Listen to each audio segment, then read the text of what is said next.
Alrighty, guys, welcome to the stream. For these first 10 minutes, I mostly did this for more of a, notification purposes because I want to get the news segment started like right at 6 p.m. because I know it usually takes like 5 to 10 minutes for like people to get here. So that is why I've decided to start this at 5:50. And so with that said, and I left the audio on my Mac. But anyways, so for this, I'm gonna be doing a Q&A, so you guys can ask any questions you want, and then at 6 p.m. I am going to go over the news, right then and there. But yeah, I just decided to go a little early because I know it takes like 5 to 10 minutes for some people to get on here, so I thought by doing it earlier, it would like just help out a little bit. So any questions you guys have or anything you want me to discuss for these next basically 5 to 10 minutes, you can just throw it out there right now. And then of course, like I said, I'll go into the news. The reason, if you didn't see in the chat, I believe it's still there. The reasons why I'm stopping live streams basically is there's a few reasons behind this. I want to focus more on uploading weekly because that's been obviously a bit of a struggle otherwise, outside of these live streams, as you guys have seen. But I'll get into a little more of what I'm going to do with that later, in terms of like the next uploads and things of that sort. And then, of course, also, I did mostly create this for when we were in lockdown, and obviously we're done with that, so that's another thing. And then, really, the last thing is that I kind of wanted to see how I could improve these for the future, and so I'm gonna kind of step back for a little bit. I'll do live streams in the future. This is not the final one like ever. I'm just taking a decent sized break after this. I don't know if it'll be a few weeks. I don't know if it'll be months, but I'll be taking a break after this one. So if you guys were wondering, that's kind of the reasoning why I guess this why this is the one of the last live stream I'm gonna do until I have a break. Wildfire at Clonmardon. Yeah, it looks really good. The pacing, I don't know. I mean, for an RMC, it seems kind of like it could be not the best, but the ride overall looks fantastic. The first drop looks insane. It has some really good looking airtime moments. And the scenery is absolutely fantastic. Haven't seen a POV for it in a while, so I'm not entirely like I don't have like the elements at the top of my head right now, but yeah, it looks really good, for sure. Definitely one of my top bucket list coasters in all of Europe. My favorite coaster is Steel Vengeance at Cedar Point. That is my number one coaster. And before that, it was X2. It had been my number one for a while. Of course, that's at Magic Mountain. And that is out of Steel Vengeance is my favorite coaster out of 94 coasters I have ridden. If you were wondering about my credits, that is a question I get quite a bit. So, yeah. Is it a little darker than usual? I just kind of realized. I think it might be because of how I use natural lighting. So, maybe that's just my... Actually, no, it's not. I'm looking at my screen. It's actually not that big of an issue.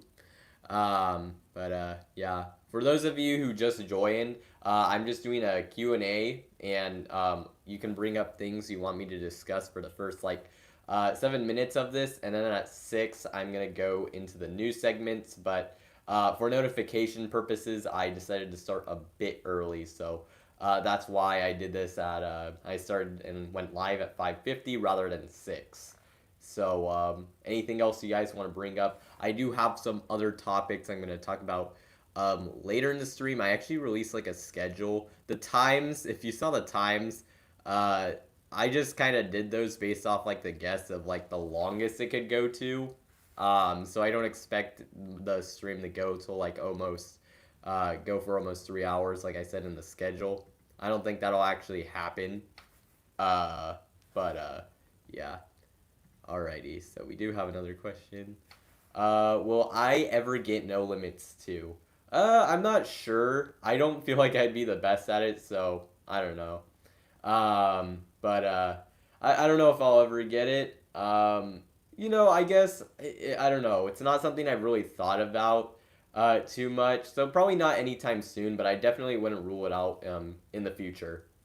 Oh, thank you so much for the $5 donation, Stamford Bridge. Glad to hear there's nothing wrong making me quit the live streams. Yeah, this is like just totally my decision. I was just like, I mean, I know I mentioned a few weeks back that I might do it once every 2 weeks, and I was just like, with that, I'm just kind of like, I still feel like I'm still gonna do a decent amount of work, and I realized, actually, a lot of the preparation I actually do for the live streams is going toward like getting the news because I cover some things that like aren't covered by Screamscape and other places and things that not a lot of people have heard of. So I try to like stay as up to date on that as possible when I'm doing these live streams. And you would, it's pretty crazy. Like some of the links I've gone to for some of these things because it's like I have to look through different forums and it's pretty nuts. But and there's like a lot of other preparation things. But yeah, I'll definitely be returning to live streams at some point in the future. Just for a while, I'm going to be taking a break. If you didn't hear that earlier. So yeah, you want to go and steal vengeance so bad? Yeah, it's really good. Why is this the last stream? If you didn't see earlier, I think it's still there. I actually like typed down my reasons like in the chat, and I already went over it, so I don't want to repeat myself over again. But basically, I guess for the gist of it, want to focus more on uploading videos. I mostly made this for lockdown, and now we're past that. And the other reason is just I wanted to take a step back and figure out how I could improve it. So, like, improve the streams because this is not like the absolute final one ever. No, just the last one for a while. Like, probably for at least a few weeks, maybe months. We'll see. It might not be that long of a break, or it could be really long. Who knows? I'm not entirely sure what I'm gonna do with that just yet. But I'm working on maybe incorporating Streamlabs or something like that into future streams. So there's things I'm looking at right now for that. Yeah, you've often learned new news from my streams. Yeah, like I said, I actually go to pretty decent links to get some of the information. Like, it's not stuff that some of the stuff is like, yeah, you'd find it um, pretty much like anywhere, and then there's other things that it's like uh, I know about it well before most other people know about it. So it's just kind of like, yeah, I try my best to stay up to date on a lot of these things. Yeah, I started early for notification purposes because I know it takes like 5 to 10 minutes for people to come. So I'm actually gonna go into the news at 6. Basically, the stream actually starts at 6, but I just wanted to start early so everyone can get on here before I go into the news because I just didn't want it to go at 6:10. I mean, I think this might be a longer one, so yeah.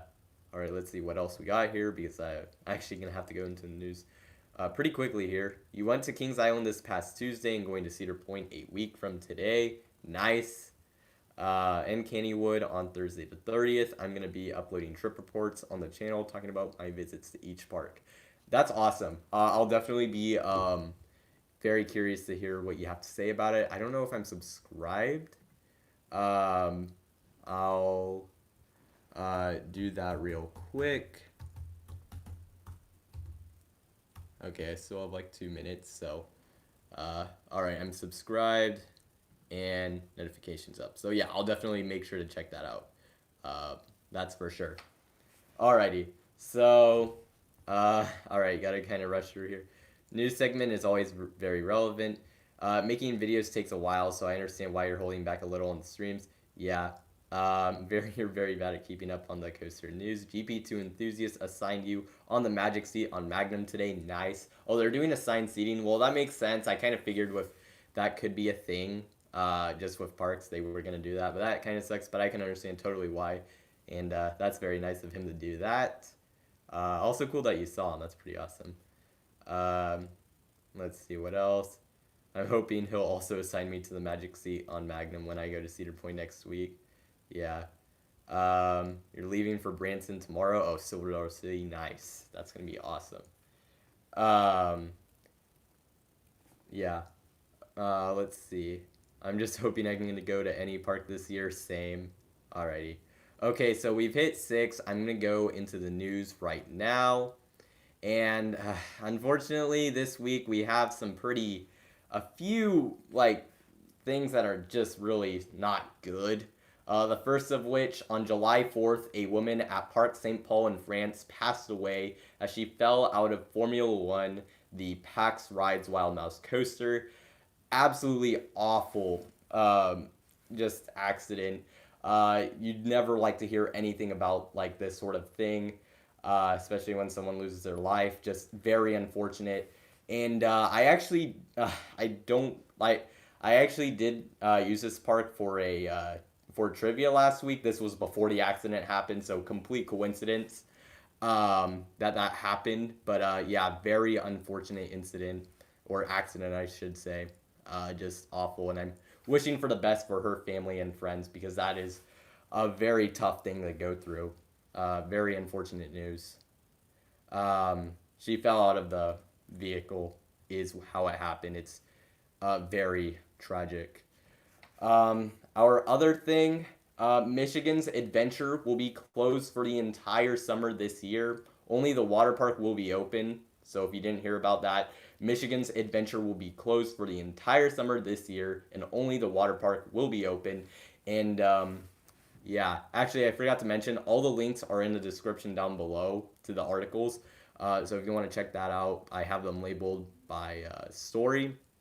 The third thing is, I'm going to try to go through this one pretty quickly.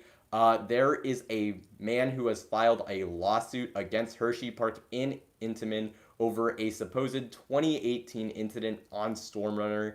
And according to the man, he and his son got on Stormrunner's train, and while he lowered his restraint, his son couldn't because he was too short, and the ride-op failed to check the boy's restraint, and so the restraint was still in the race position over his head, and a ride-op then dispatched the train, and while the train was moving out of the station, the scared boy jumped out of the train safely, avoiding what could have been a fatal accident, and no one was hurt in this supposed incident. That was the story in the lawsuit that was given. I'm not saying that actually happened because there's just a lot of things there that are a little weird with the whole, like, there's a lot of things with the logic there that don't exactly line up in my opinion, but we'll kind of see where this goes. I don't really have, I don't think this happened. I just, it doesn't seem like it could have, but we'll just kind of wait and see how this goes in court. No one got hurt in this supposed incident. But yeah, it's pretty crazy story. We'll see if there's anything that actually comes of it. So I guess for actually good news, Cheetah Chase, the launch water coaster at Holiday World, has opened. It looks really cool, so that's pretty awesome. I think I have a POV of it here. If I could put that here in the chat. There we go. Yeah. All right. Mystic River Falls, the new Rapids ride at Silver Dollar City, has soft opened. Not exactly sure what that means. Like, I mean, I guess it's not open to everyone, but that happened. Yeah, I think I don't know why my voice is deeper today. Hold on. Might be a little dehydrated. That's kind of maybe what happened. But yeah, maybe where I placed my mic, I don't know. But yeah, Mystic River Falls is soft open. Maybe it's open to the public. I'm not sure, but I know it at least soft open. All right, so my other news that I have, Tato Park in Ireland is getting a Vekoma family boomerang and a Vekoma STC for the 2023 season. The park already has Cuckoo Lane, a Gravity Group wooden coaster, a Zero Force family coaster called Flight School, and Ladybird Loop, an SBF Visa spinner. So I'll say that again. Tato Park in Ireland is getting a Vekoma family boomerang and an STC for the 2023 season, which is pretty awesome in my opinion. Love to see these STCs get built. I really want to see more of them get built. And it's awesome that in Ireland they're getting one because they definitely need a lot more good coasters because really all they have right now is Cuckoo Lane. So yeah.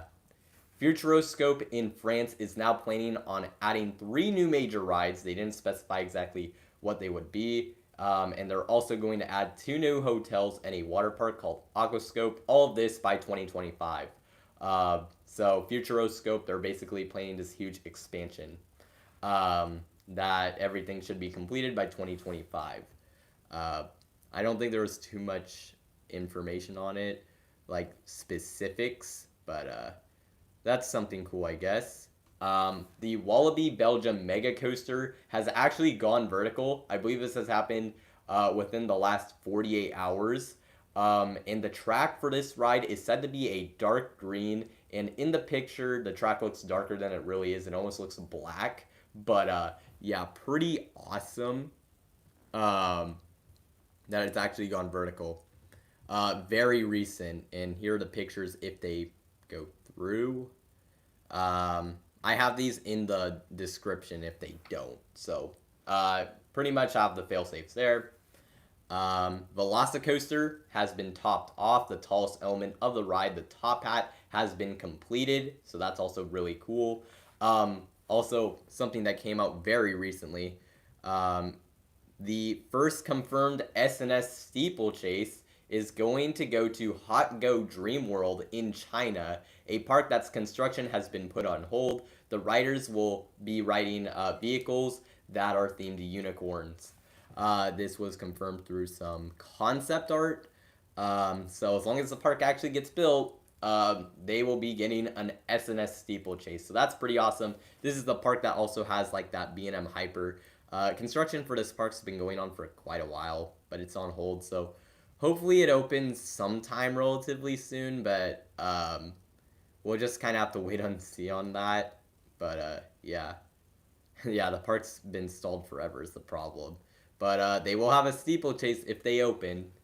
So that's pretty awesome. And then the last bit of news we have here is footers have been seen at Nigloland. I'm trying. I don't know exactly how to say that, but the park basically with the mock rides, Blitz coaster, Alpina Blitz. I guess it's not actually called a Blitz coaster, but Alpina Blitz. But yeah, the park in France that has that coaster, the footers have been seen for it, and it appears that they are beginning the work on their 2021 coaster. Not much is known about this new ride, but it is rumored to be a new coaster from Mock Rides. I've heard some people throw out that it might be a power splash. I think that's kind of like I think like we've seen more pictures. I don't think it's going to be a power splash. Looks more like it could be a Big Dipper or a let's see, an extreme spinner is I think what was being thrown around, might be coming to this park. Not much is known about it, but we have seen footers. And I think I'll put out a community post if like something comes of this, because we might actually have some like a legitimate like chance of knowing maybe what it could be like within the next few weeks, or have a better idea, because it looks like they're going to be moving with this project pretty quickly. So that's definitely something to look forward to if you're going to France, or even in general. It's just kind of cool that they're getting a new coaster. So yeah. Oh, the 150-year book. Yeah, I'm going to talk about that. I'm getting that book, the Cedar Point 150-year book. I'll talk about that in a bit. Okay, 6:08. So that's all the news. So hope you learned something new. I mean, I imagine you probably did, because some of this stuff, like I said, pretty obscure. Like the SNS steeplechase. I mean, I accidentally found that, I think, but when I was like going through like park construction and stuff. But yeah, that was something that like the concept art had been like shown just a few days ago. So pretty interesting. Alrighty. So for the next thing I'm gonna be doing, I have to look at my schedule. I actually want to try to stick to my schedule in terms of like the order that I do things. Alright, so I guess this is what I was gonna do next. So this week we have 4 channels that hit some huge milestones, at least that I found. Roller Coaster David has reached 500 subscribers, which is really awesome. His channel's super underrated, and if you haven't subscribed to him, definitely make sure to. All the links to these channels are in the description down below, but I'll also put them in the chat if you haven't subscribed. But that's really awesome. GP to Enthusiast has reached 50,000 subscribers. Coaster Daddy mentioned him earlier. So that's also really incredible. That's a really incredible milestone, actually. And he has been growing pretty quickly over these past few months, it seems like. And well-deserved for sure. OK Coasters has reached 8,000 subscribers, which is also awesome. I believe he just posted an Orion review as well as a Canamonium review, so he's like one of the few YouTubers that have both. But that's pretty cool. And then Great American Coasters has reached 3,000 subscribers, also another really cool goal. So yeah, there you have it. OK Coasters deserves 20,000 subs. His channel's pretty good. I really liked his Florida countdown. His reviews, they're well edited. I kind of wish he kind of went into his thoughts a little more, but they're pretty good reviews. And definitely a channel I would highly recommend. I think the water sound might have gone through the mic. Alrighty. So, OK Coasters deserves 10 million. His editing is pretty dang good, isn't it? How does Six Flags America look? I'll do Q&A later, but I'll just it looks okay. Like some of you guys have been saying it actually is pretty good, so I'll give it the benefit of the doubt. I think it looks okay. They definitely could use some like an actual good new coaster though. But yeah. Roller Coaster B, how did you like my video? Okay, so I couldn't watch the whole thing, your Hershey Park video. I watched some of it. I believe it was like around 21 minutes. I liked what I saw from what I saw, but like I had to do something else, so I'll have to check out the rest of it later. But pretty cool, pretty good stuff from what I saw. But like I said, I had to do something like I forget, something came up and I just didn't get back to it. So sorry about that, but I'll make sure to check out the rest of it later. Just like I said, something came up. Alrighty, so let's see, schedule. Wow, we're getting through this pretty quickly. Alrighty, so I guess I'll just go straight into trivia. So for trivia, I have 2 sets of 12 questions, so basically 24 questions in total, and I made the sets longer because I don't know, I just didn't want it to be like super spread out. And both these sets will be about coasters around the world, not about me and my channel. These are about coasters around the world, so Resident's not going to be an answer for anything. But Matthew's coaster bids, he'll be right back. Dang, so hopefully he doesn't miss too much of it. I mean, there's 2 sets anyways, so yeah. So I guess with all that said, let's get into my first set of trivia. Alright, so for my first question, I have, what is the name of the oldest operating park in Pennsylvania? I'll say that again. What is the name of the oldest operating park in Pennsylvania? You had to try one last time. You never know. In the last stream, maybe things can change. It is not Lakemont Park, believe it or not. It is actually not Lakemont Park. It's not Kennywood either. A lot of you, it's not Knoebels. Nope. Not Knoebels. Definitely not Knoebels. That opened in the 1900s, so it would not be. Lakemont Park is not the oldest. Hershey Park, I'm amazed no one's gotten this. Wow. I think I'll just look up how old Lakemont Park is, just out of curiosity. Yeah, it's pretty old, but it's not the oldest. That's for sure.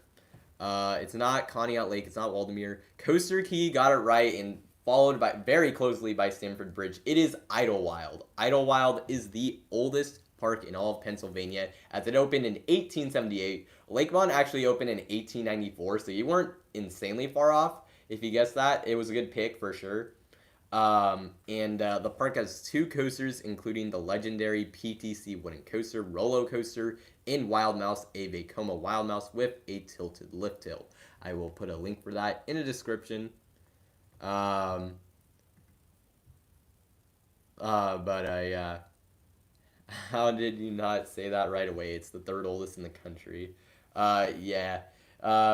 It's one I knew was pretty old. Like, if it's definitely one I would have thought about, but I don't actually have that thing in my head. But it was a cool question. Just to ask, I think. All right, so for my second question, I have what is the current name of the oldest operating Vekoma coaster in the world? I'll say that again. What is the current name of the oldest operating Vekoma coaster in the world? I've asked a question kind of similar to this, but it's not the same because I uh, know that I didn't do this one. So, yeah. You just got home from Tennessee. Nice. Corkscrew, not quite. Although, actually, that might be. Uh, I'm asking for the current name. That is the original name of the ride, but that is not the current name. Yes, my pronunciation of Vekoma varies. I just will do whatever I feel like at the moment.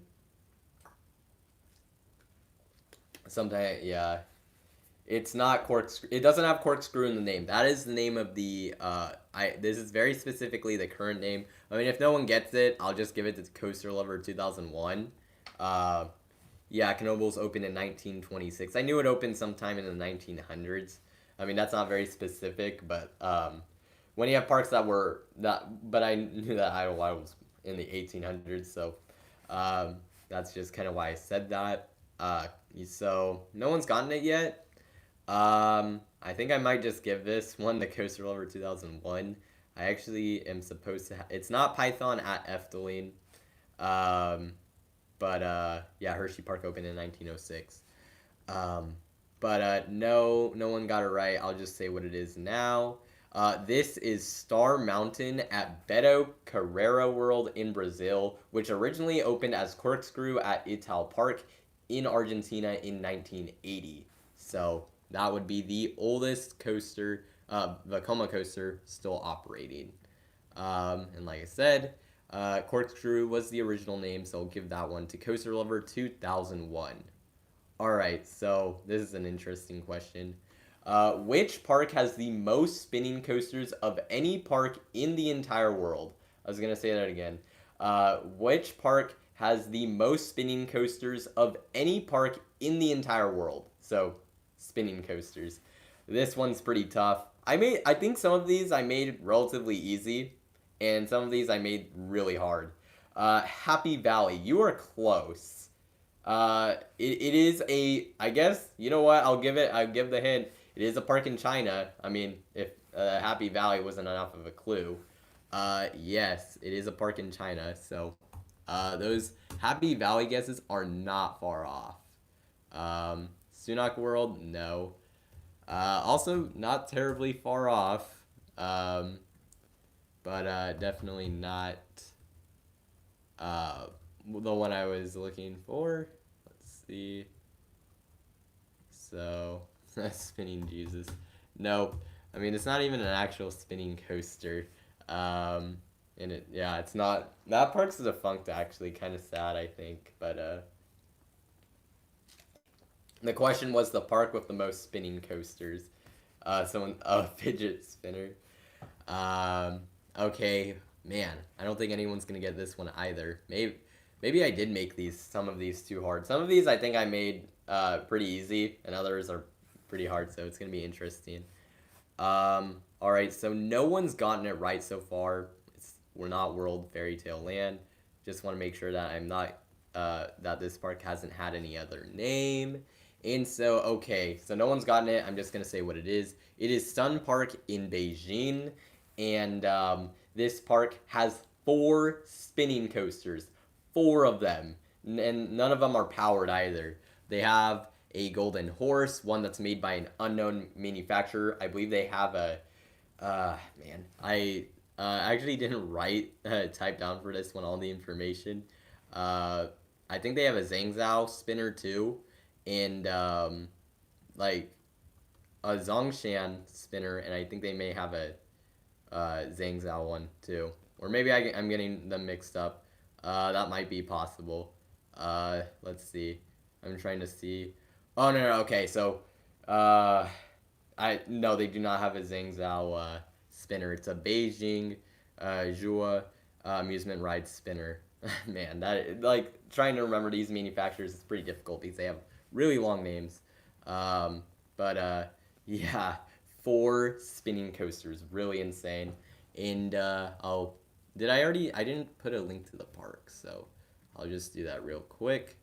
Um, so yeah, alrighty. So for an easier question, I would hope. No, they do not have a Mach spinner. But yeah, alrighty. For my 4th question, one that should hopefully be a little easier. This is, what is the name of the oldest operating coaster in New York? I'll say that again. What is the name of the oldest operating roller coaster in New York? I think people are probably going to guess one that it's not, but I'm pretty sure someone will get it. It is not Cyclone. I knew a lot of people were going to guess that. Matthews Coaster Vids got it. It is Jackrabbit at Seabreeze, which opened in 1920, so it actually predates Coney Island Cyclone by about 7 years, which is pretty awesome. Here's a link to that here. Yeah, Jackrabbit is actually the oldest. Which is, yeah, I mean, I actually thought it was Coney Island Cyclone, so I never asked the question. I'm like, oh, it's not. So I'm like, okay, this will be a good question. And I got a few people confused, so, yeah. 4th oldest in the entire world. Man, I don't even keep track of, like, all that. But, yeah, pretty dang old. Definitely a really awesome ride. I don't even remember seeing a POV of it. So I'll have to check one out sometime. I'm sure it's a pretty cool ride.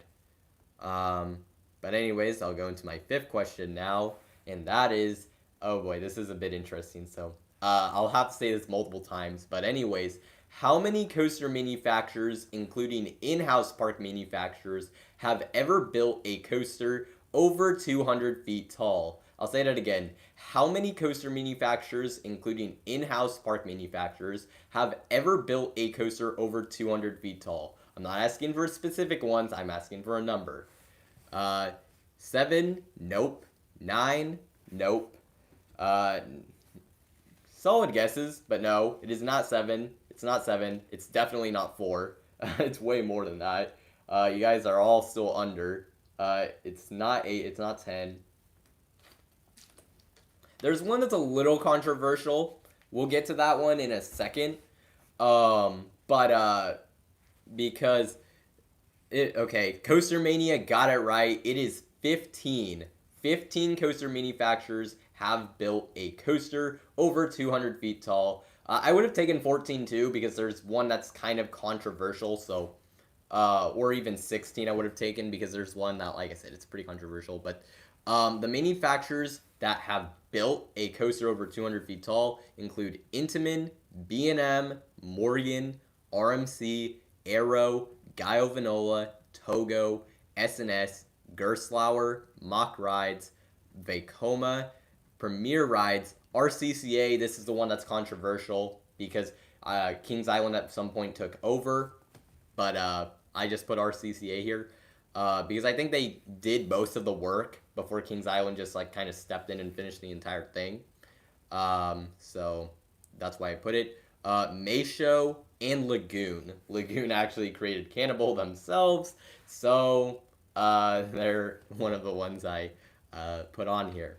So yeah, and Meisho did Moonsault Scramble, so which is pretty interesting. They built it, but I believe another company designed it, but they actually built it. So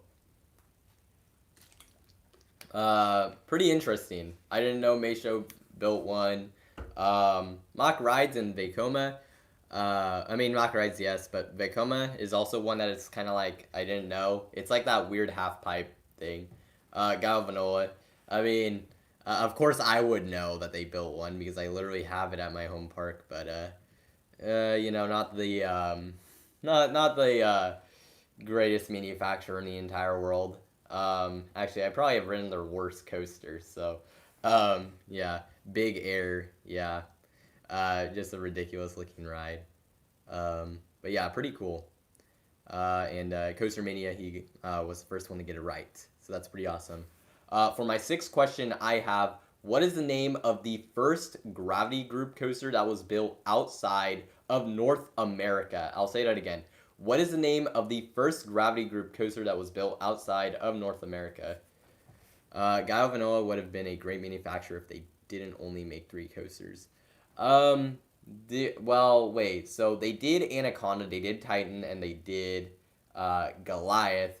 They may also have ties to what is it? They may have done Tower of Terror also at Gold Reef City.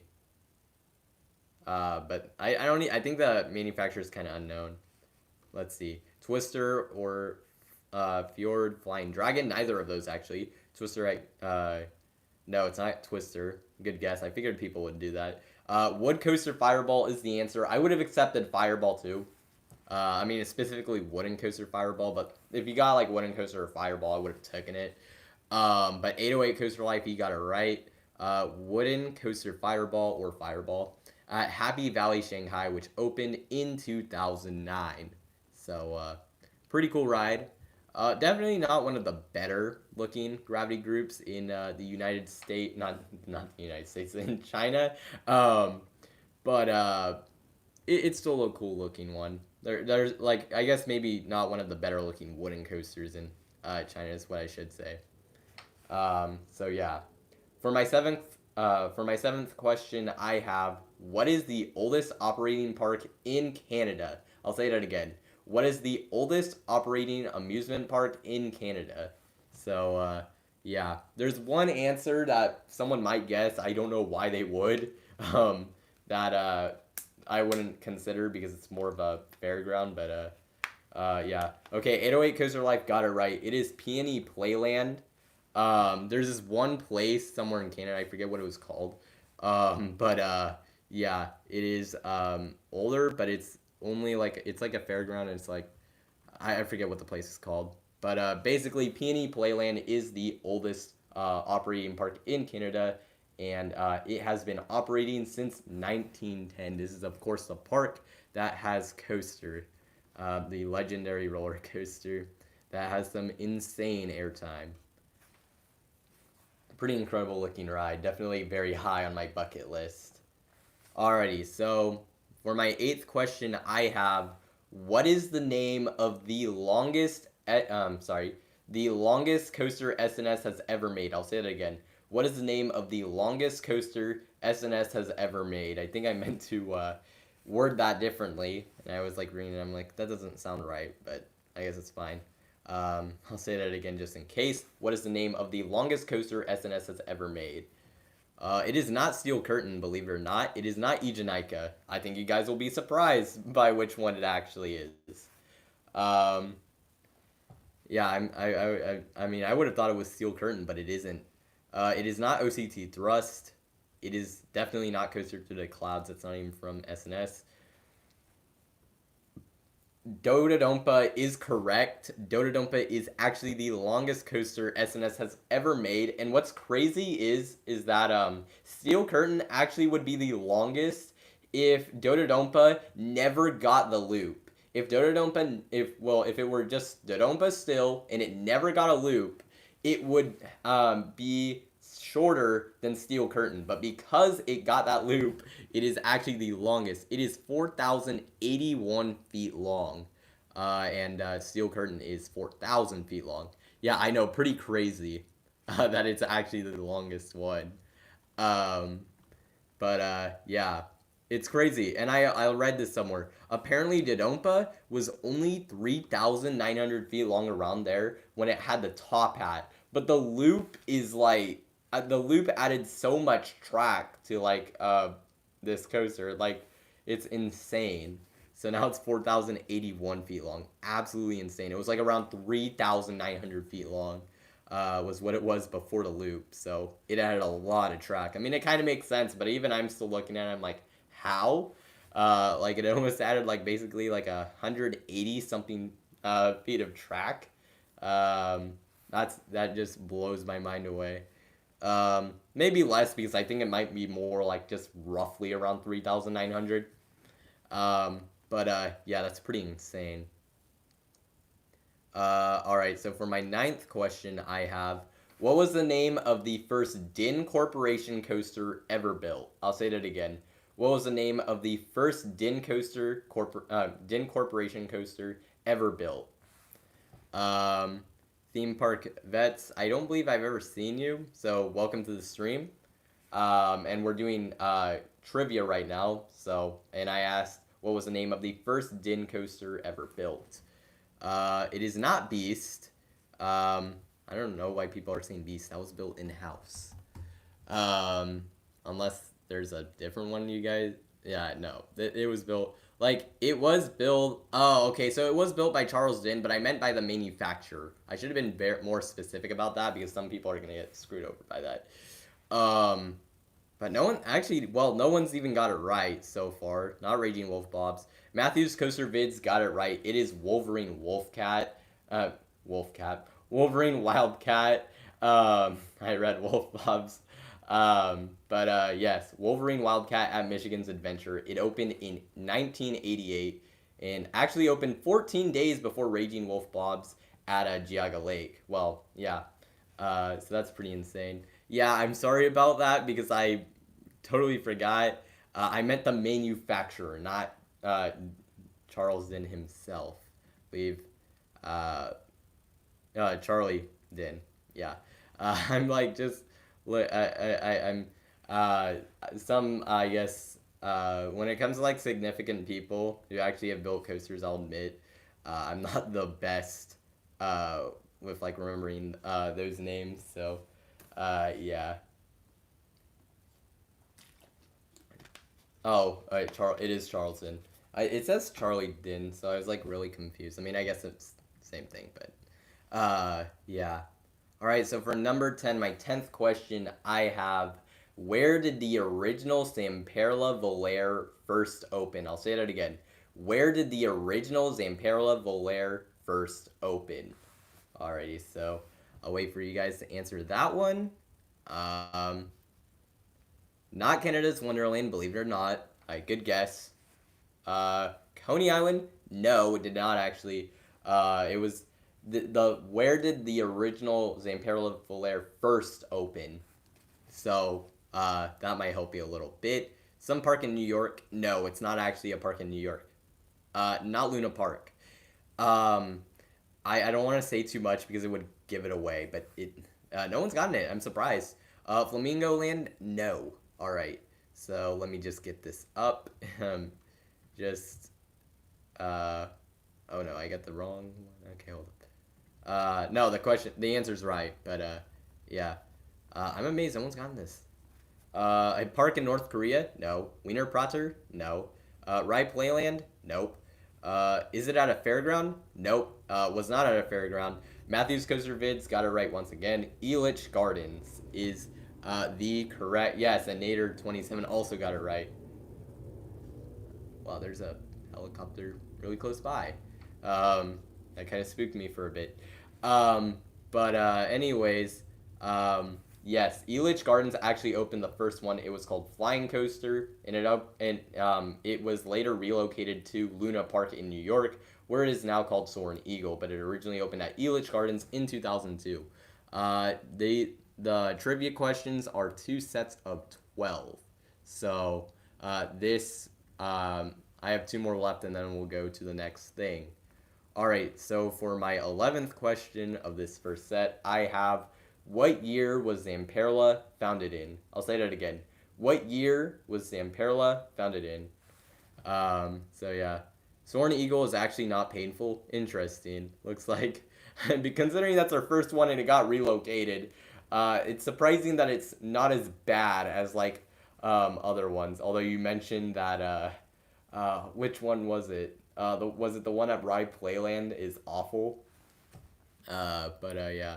Already 1994, nope. 1974, nope. 1967, nope. 1971, nope. Stamford Bridge got it right. It is 1966, quickly followed by Matthews Coaster Vids, who also got 1966. Some of you guys were close with 67, and Coaster Craziness with 65, and 808 Coaster Life also got it in 1966. Yeah, they were founded in 1966. I didn't do too much research on what they did originally. I think it was a good while before they built their first coaster. And actually, speaking of coasters, for my 12th question, I have, what is the name of the oldest operating roller coaster built by Zamperla? I'll say it again. What is the name of the oldest operating roller coaster built by Zamperla? I'll take either name, either the current or the former name. Just making sure I didn't miss a name, so that way, yeah. It's definitely not Boulder Dash at Lake Compounds. This is Zamperla, so definitely not. We're not counting powered coasters.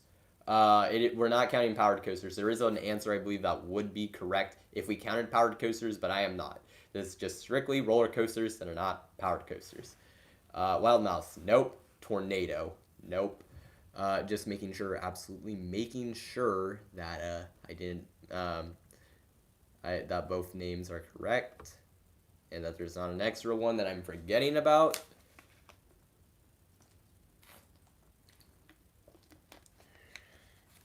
Hello Kitty, nope. That might be a powered coaster, but I said this is strictly a roller coaster that is not a powered coaster. So, let's see, man. I guess I shouldn't be surprised if no one gets this right. I figured that my questions that were not necessarily, I guess, international questions would be what people would do better. Although that might have never mind. Woodstock Express, no. I'll give you guys about 10 seconds. But I don't know that anyone's going to get this. It's not Horror Express, no. Man, no one's gotten this. I'm surprised. Alright, so no one's gotten it, so I'll just say what it is. This is Wild West Express, which was formerly Windstorm, and it is currently at Adventure Park USA in Maryland, which I know you guys don't like how I pronounce it, but that's just how I do it. Which originally opened in 1997 at Old Town in Florida. So here's the link to that. This is the oldest operating one. And I'm not counting powered coasters, like I said, because I think there would have been an answer that would have been something besides Windstorm or Wild West Express.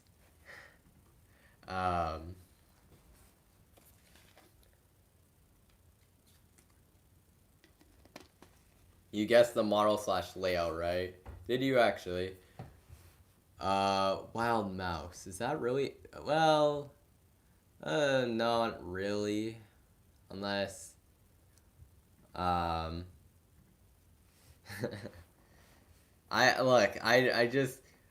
don't even know what's the correct way to pronounce it, honestly. I'm like actually lost because people I've heard, like, it's just because I live in California, people say it different ways. I'm just like, oh, what's even the right way anymore? Wild Mouse layout, I guess. That makes sense. Alright, so we're doing pretty good, especially like for my schedule. Ooh, actually, well, we're closer to actually than I would have expected now that I look at it. But that's okay. Alright, so now I'm going to do shoutouts for channels that are close to their milestones, and we have 5 of those this week. Thrill Central is almost at 6,000 subscribers, and of course, if you haven't seen it, I was in a few of his episodes of Coasters and Toasters, his podcast, and he recently released a Candemonium review, which was pretty good. So if you want to check that out and subscribe to him, definitely make sure to. Actually, definitely make sure to subscribe to him. Yeah. Maryland is how you pronounce it. Okay. You bought a Visa. Actually, I'll get to this stuff later. I want to actually get through the shoutouts. Phantom Coasters is less than 80 subscribers away from 1,000 subs, so also another channel. It's really awesome. I like his variety in videos. Another very good channel. Once again, 80 subscribers away from 1,000.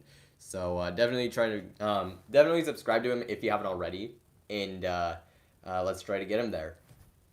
Thrills United is less than 30 subscribers away from 3,000 subs, and I believe they have done some videos more recently on Orion, which is pretty cool. like reactions and of that ride. So that's pretty cool. Definitely a channel I'll support and give a shout out to whenever I can. And then the new channels I have for this week, Hershey Addict, he is less than 60 subscribers away from 1,000 subs. And when he hits 1,000 subscribers, he will actually release a 20-minute a 20-minute roller soaker documentary. So make sure to get him there. That's a newer channel. He's been around for I think like around 2 months, something like that. Some of the better, actually some of the best specific Hershey Park content you can get. And he does a few videos outside of like that or have to do with things outside of Hershey Park, but since it's a home park, that's mostly what he focuses on, and he does that really well. And the last channel I'll shout out is Cedar Flags, and he is currently less than 40 subscribers away from 3,000 subs. And he did a video recently, I believe, on coaster. I wasn't able to watch it, but it looked cool. Like the best coasters from 1985 to I think 2019. I might be wrong on that. I haven't seen it yet. Just been a little busy. But definitely make sure to check out his channel when you can. Like I said, very close to 3,000 subs and another pretty cool channel in my opinion. It was for, best coaster of 1985 to 2020. I just wanted, so cool looking video though. So definitely make sure to subscribe to those guys and check their channels out as they're pretty awesome and they're getting really close to their goals, which is also really cool. And alrighty, so schedule. Like I said, I'm really trying to stay close to the schedule as close as I can. Alrighty, so do I want to switch it up? Nah. Alright, so you guys, I'm gonna talk about like the just topics I want to talk about. You guys always want me to like I guess roast the coaster each week. I don't know necessarily that I'm gonna roast one this week, but I guess I'll give sort of a review slash. No, not really a roast, but Superman Escape from Krypton. Now this coaster, it's obviously a Magic Mountain, and it used to actually be one of my favorites back in like 2013 when I like had barely ridden anything. But now that I've ridden like a lot more things, this ride it's so disappointing. I mean, I guess like I said, I'll give a mini review of it. The launch, it's okay, I guess. It's not really that forceful. Especially for something that goes 100 miles per hour, way too long in my opinion, which is just really unfortunate. Really disappointing element pretty much every time. Going from the straight to vertical section, it doesn't do anything, not forceful in the slightest. Just really weak. And then going up, it's not all too great either. You just, because all you get to look at is the track. But then when you get toward the top, you get this nice feeling of weightlessness that's actually pretty cool. It's actually a pretty awesome feeling of weightlessness. It only lasts for like a second or two, but it's pretty awesome. Yeah, pretty awesome moment. But then you go down the drop that's like literally the most forceless drop in the entire world. It doesn't even feel like a drop. And then you just head back into the station. I mean, you get some wind in your face if you're toward the front, but for the most part, it's not really anything that intense and your ride ends. It's just a stupid ride in my opinion. Like, why?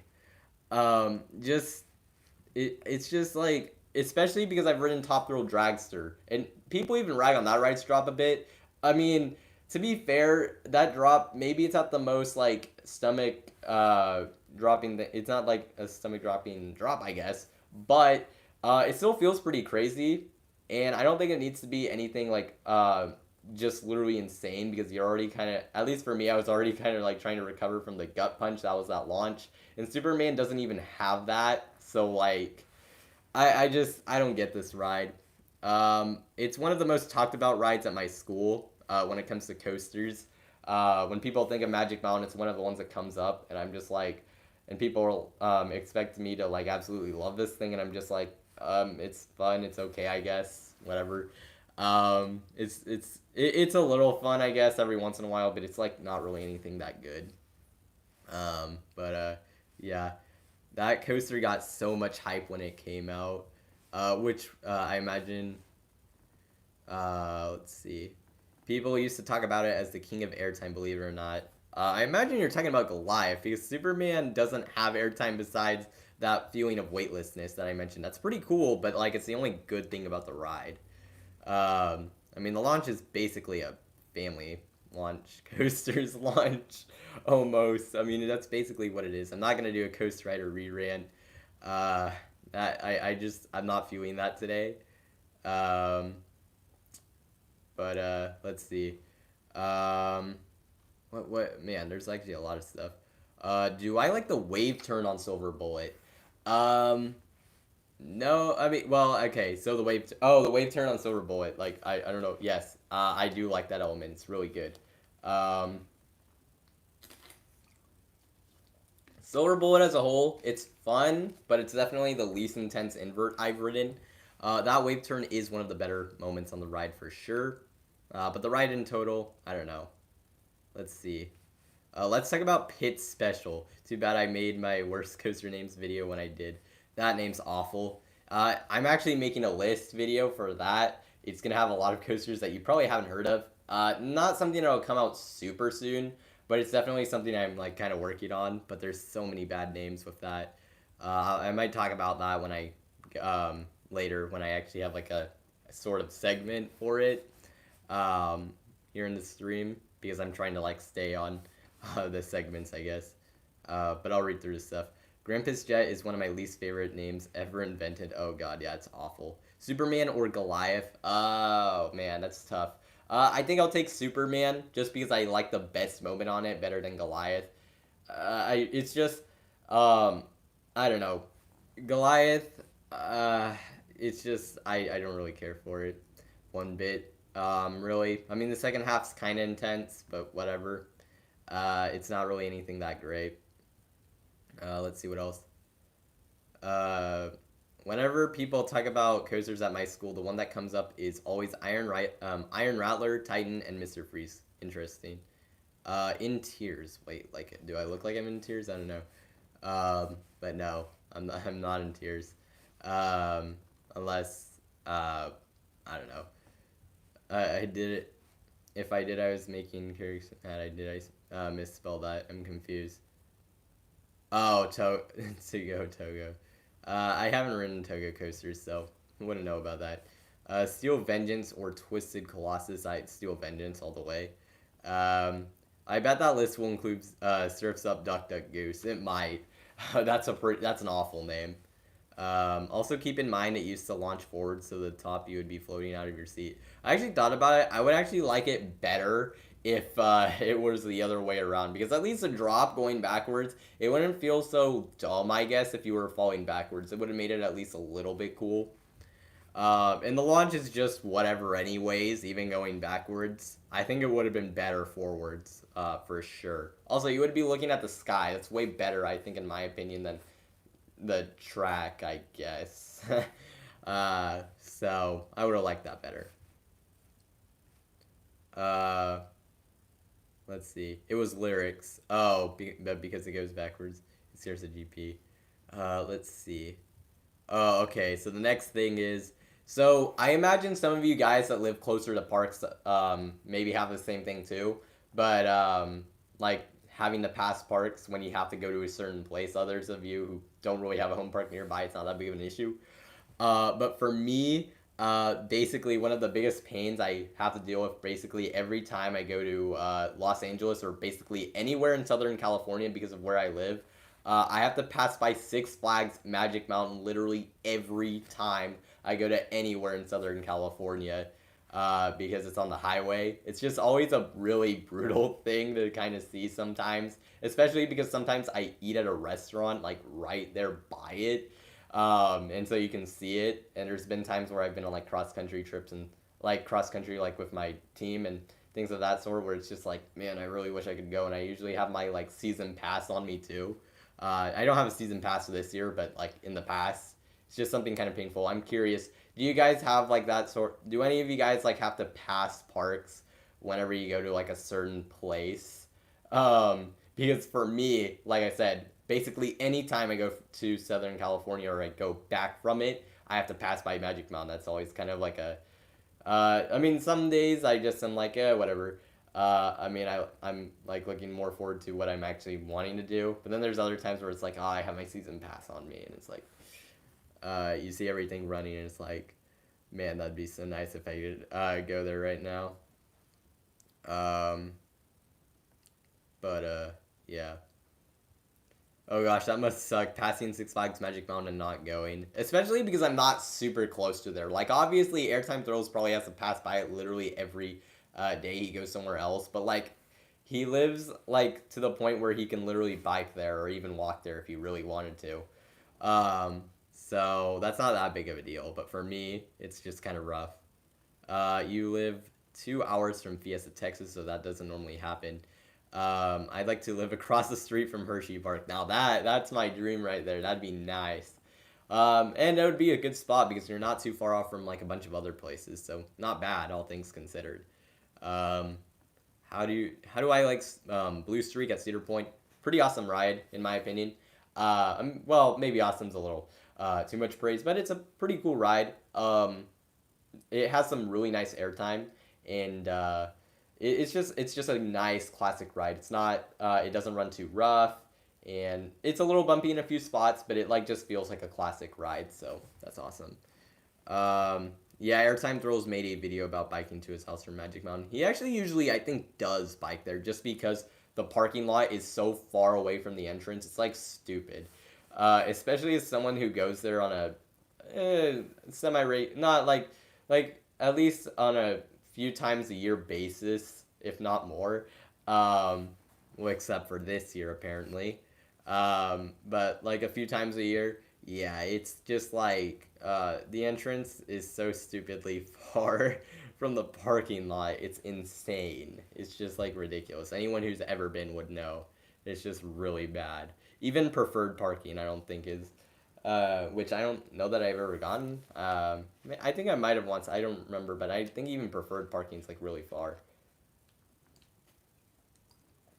Only reason I got it was I think it was a dead day, and they were just like, "Oh, whatever, you can take this." So yeah. Um, let's see. I'm trying to. What's the schedule? Like I said, I really am trying to stay on this schedule or ahead of it. I don't want to go behind. Because like I said, this will be probably a bit of a longer stream anyways, and going beyond what I have planned is like just kind of insane. Blue Streak and many others were closed today. I mean, to be fair, a lot of parks that's just how it's going to be. Rides are going to be closed.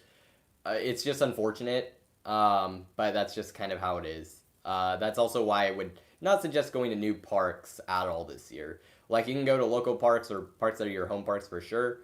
But new parks, definitely not something I would like to do at least, and especially something like Cedar Point.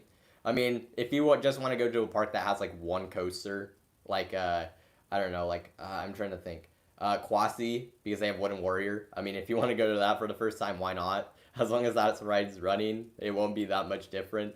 Um, but rides like parks that have a bunch of coasters, I just would not do for a new one, for new parks. But like if it's your local one or it's not that far from you or you've been to it before, go right ahead. Support your parks if you can. Uh, that's what I'll always say during this situation. But yeah. What's my opinion on how Mindblower at Fun Spot Kissimmee looks? I'm a huge fan. It looks like a really good wooden coaster. The only thing is, I wonder how the roughness is. I've heard mixed things on it. Um, we'll see. Like, it looks like a pretty awesome ride. Definitely not like something that's like one of my most anticipated like rides in all of Florida, but it looks really good. I'll say that. Some of these coasters I haven't seen like a POV in a while, so I'm like not the most fresh. I don't know. I used to like watch POVs a lot, and then more recently, I don't know if it's because I've been more busy or I don't know what, but uh, I just haven't been looking at them as much. Um, but also partially probably because parks in California aren't open, so that might be another thing. Why? But um, yeah, so if I don't have like the elements right and I say something kind of silly, yeah. All right, so do not go to Cedar Point this year if you've never been there.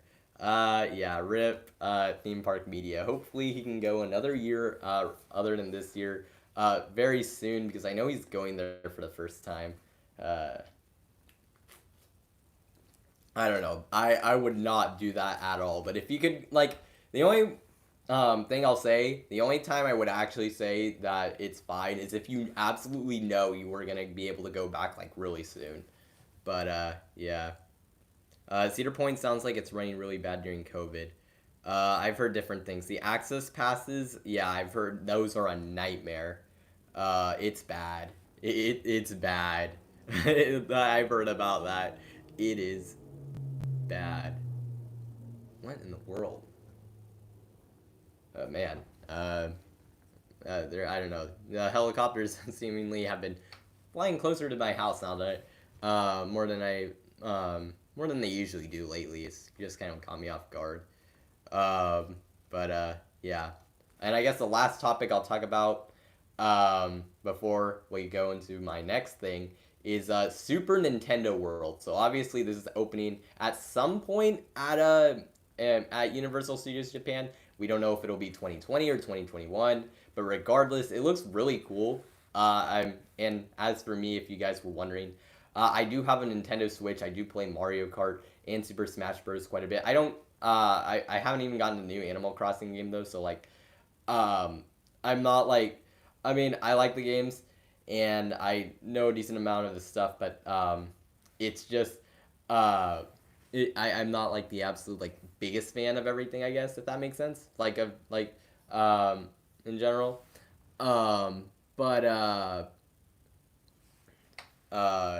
let's see.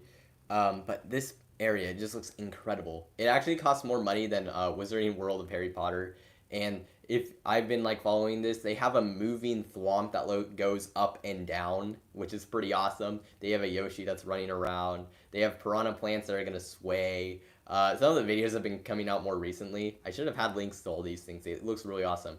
The coins move, and then there's like this one turtle, green this one green shell that's just like spinning around. It's pretty awesome. And it yeah, it looks really cool. And also the Mario Kart attraction. I can't wait to see what that actually looks like. But man, the place looks really cool. Just from like the shots people have been getting outside of like the construction area, it looks really awesome. I'm actually kind of curious if Nintendo fans will like this area or not. Like the ones at my school, like just like when they heard about some of the ideas, they're just kind of like, maybe a little against it. I know there's some people who actually don't like that the Mario Kart attraction isn't gonna be some sort of go kart attraction, but obviously at a Universal park, a go kart attraction would make 0 sense because capacity would be awful, and it's just not anything they would do anyways. Um, but yeah, it looks really cool. And if there's, I think theme parks. There's a website that has like a bunch of videos and stuff on this, like of like all the animatronics and moving parts. It looks really awesome. But yeah, I don't know if there's a lot of people who actually play on the Nintendo Switch because I haven't seen a whole lot of comments for this. My Smash main, that would be Ike, but I don't play like super hardcore, so um, like I'd probably suck against most people. I just say that much. You have the the NX. That's what it used to be. The code name for it. You played Mario Kart 8 Deluxe and Super Mario Odyssey. Yeah, Mario Odyssey as well. You're a Bowser main, and whenever I say that, people get annoyed. Super Nintendo World looks awesome. With me being someone who really likes and enjoyed Mario games, I'm pumped for Super Nintendo World at Universal Orlando, especially because they're getting the Donkey Kong area as well. That looks really good. For Universal Orlando, that looks really awesome. So, yeah. All right. So, I'll just go through these last few comments and then I'll go into, I guess, yeah, okay, the first, and then I'll ask you guys some questions. How about that? Alrighty, so let's see what you guys got here. Your dad's #1 RMC is Twisted Colossus. He hasn't ridden Steel Vengeance yet. It's a solid ride for me. There's a lot of things that I'm just like aren't talked about enough as criticisms that I have kind of against Twisted Colossus. It's still like a really good ride. It's in my top 5 overall, but there's just some things like, I mean, the second lift hill, it is like, because unless you're really racing against someone, another train, it's just kind of like it kind of kills the pacing for me. Kind of a weird thing, but I've always haven't been a fan of that. Unless you're actually with another train, it's kind of fun then. But for the most part, from my experience, it's just kind of a buzzkill in my opinion. And the second half, I guess, of Twisted Colossus, it's just pretty weak in my opinion compared to like other RMCs. The only element that I actually really like in the on the green side is the Top Gun stall, and I guess the first drop. I mean, first drop's pretty awesome. But the other elements just are not nearly as good as their like blue side counterparts. So it's just like between like it's just like certain things like that like just kind of keep it lower for me than it would be for other people, I guess. Because I have like, I guess, the unpopular opinion that Medusa Steel is better than Twisted Colossus. I think that's kind of unpopular, even though there's not very many people who've ridden both. But that's just my opinion on that. Thoughts on Velocicoaster? Okay. So Velocicoaster looks really awesome. I actually kind of go over my thoughts. Yes, there's been some updates to the layout, but I've gone over my thoughts in the Coasters and Toasters podcast. So, yeah. What would a prison-themed theme park look like? That would be pretty wild. I don't know that they would ever do that, but that'd be an interesting concept for sure. Probably more of an adult park rather than anything else. So maybe there would be a decent amount of coasters. That'd be interesting for sure. There is no non-awesome RMC really. Yeah, no, Twisted Colossus is still absolutely amazing, and even Joker, which is my least favorite, is still absolutely awesome and gets way too much hate. So yeah, Six Flags Alcatraz. There is a prison theme park in Japan. It's more of a museum though. Makes sense. Alrighty. So I'll go into my first 5 questions for you guys. So let's see what we got. Oh man, I thought I labeled this better so this wouldn't happen where I'm having to look around. Alright, got it. Alright, so some of these questions are going to have to do with my channel, like just about various things, and other things are going to have to do with like actual coaster and park things. So with that said, so for my first question, this is something that some of you guys have brought up before, but would you like me to create my own podcast in the future? This is not anything that would happen anytime soon, but would you like me to create a podcast at some point in the future, or also to appear in more podcasts? That would also be something else. Yes, like I know some people have suggested it for me before. I want to have more experiences as a guest just to kind of see that side of it more before I do my own thing. And I also want to, I'm just kind of curious how I would, it's just, I just want to see how things are done more or less. It does seem like quite a bit of work. However, I've talked to some people. They say it's not as much as you would think, but I don't know if what I'm thinking, how much work I'm thinking you would have to put in is what they were expecting. But not anything that'll happen anytime really soon. But yeah. The only thing is, I just don't know exactly if do I want to do it on like more? Do I want to try to do something completely original, like Sanford Bridge? I'd have to look at what other podcasts have done and see what I can do that's different. Do I want to do something where it's more like we talk about different topics? Do I want to do something where it's more guest oriented, like kind of like talking trimless? It's just there's a lot of, like I wouldn't obviously copy them. I would put my own spin on things, do my podcast my own way, but there's just kind of things that it would be like there's things I'd have to consider. But it sounds like you guys would like to yeah, uh, a lot of you guys do one. Do one with Coaster Studios. Dude, he wouldn't even. If you guys heard in one episode, he wouldn't. Apparently, he wouldn't even do one with like Talking Trimless, and he like gave like reasons why in an email. I think that was mentioned. Don't quote me on that, but I believe that was something that was mentioned. Um, but yeah, he would not do one with me. Let's just put it that way. Although I did get a pinned comment on his Orion Easter eggs video, so if that's worth anything, I didn't even know he still did pinned comments. I don't even think he does them for most videos, but I had something. If you didn't know, Orion has an Easter egg in one of the astronaut lockers that is labeled "The Study of Wombology," which is a reference to a SpongeBob episode, and obviously Wombology. um, the thing that Patrick mentions in one of the episodes. So that's pretty awesome, and I mentioned that there. So Orion has a tape that actually has that, so that's awesome. That's pretty sick. But yeah, let's see. Uh, okay, wow, that thing's a powerhouse. Let's see. Medusa Steel. Yeah, Medusa Steel's awesome. It looks really. Medusa Steel was absolutely. It's fantastic. Um, it's a fantastic ride. If you're more into airtime, I can kind of like. I think Medusa Steel's a lot more balanced and has like a better blend of pace and intensity, and just the overall package than Twisted Colossus does. I think Twisted Colossus has better and stronger airtime, but I think the overall package Medusa Steel is better, just overall. So I can understand if someone would say that Twisted Colossus is better. It's just for me, I would take Medusa Steel. So yeah, I'm sure my podcast would be good, but I've listened to a lot of them where it feels like just talking for the sake of talking.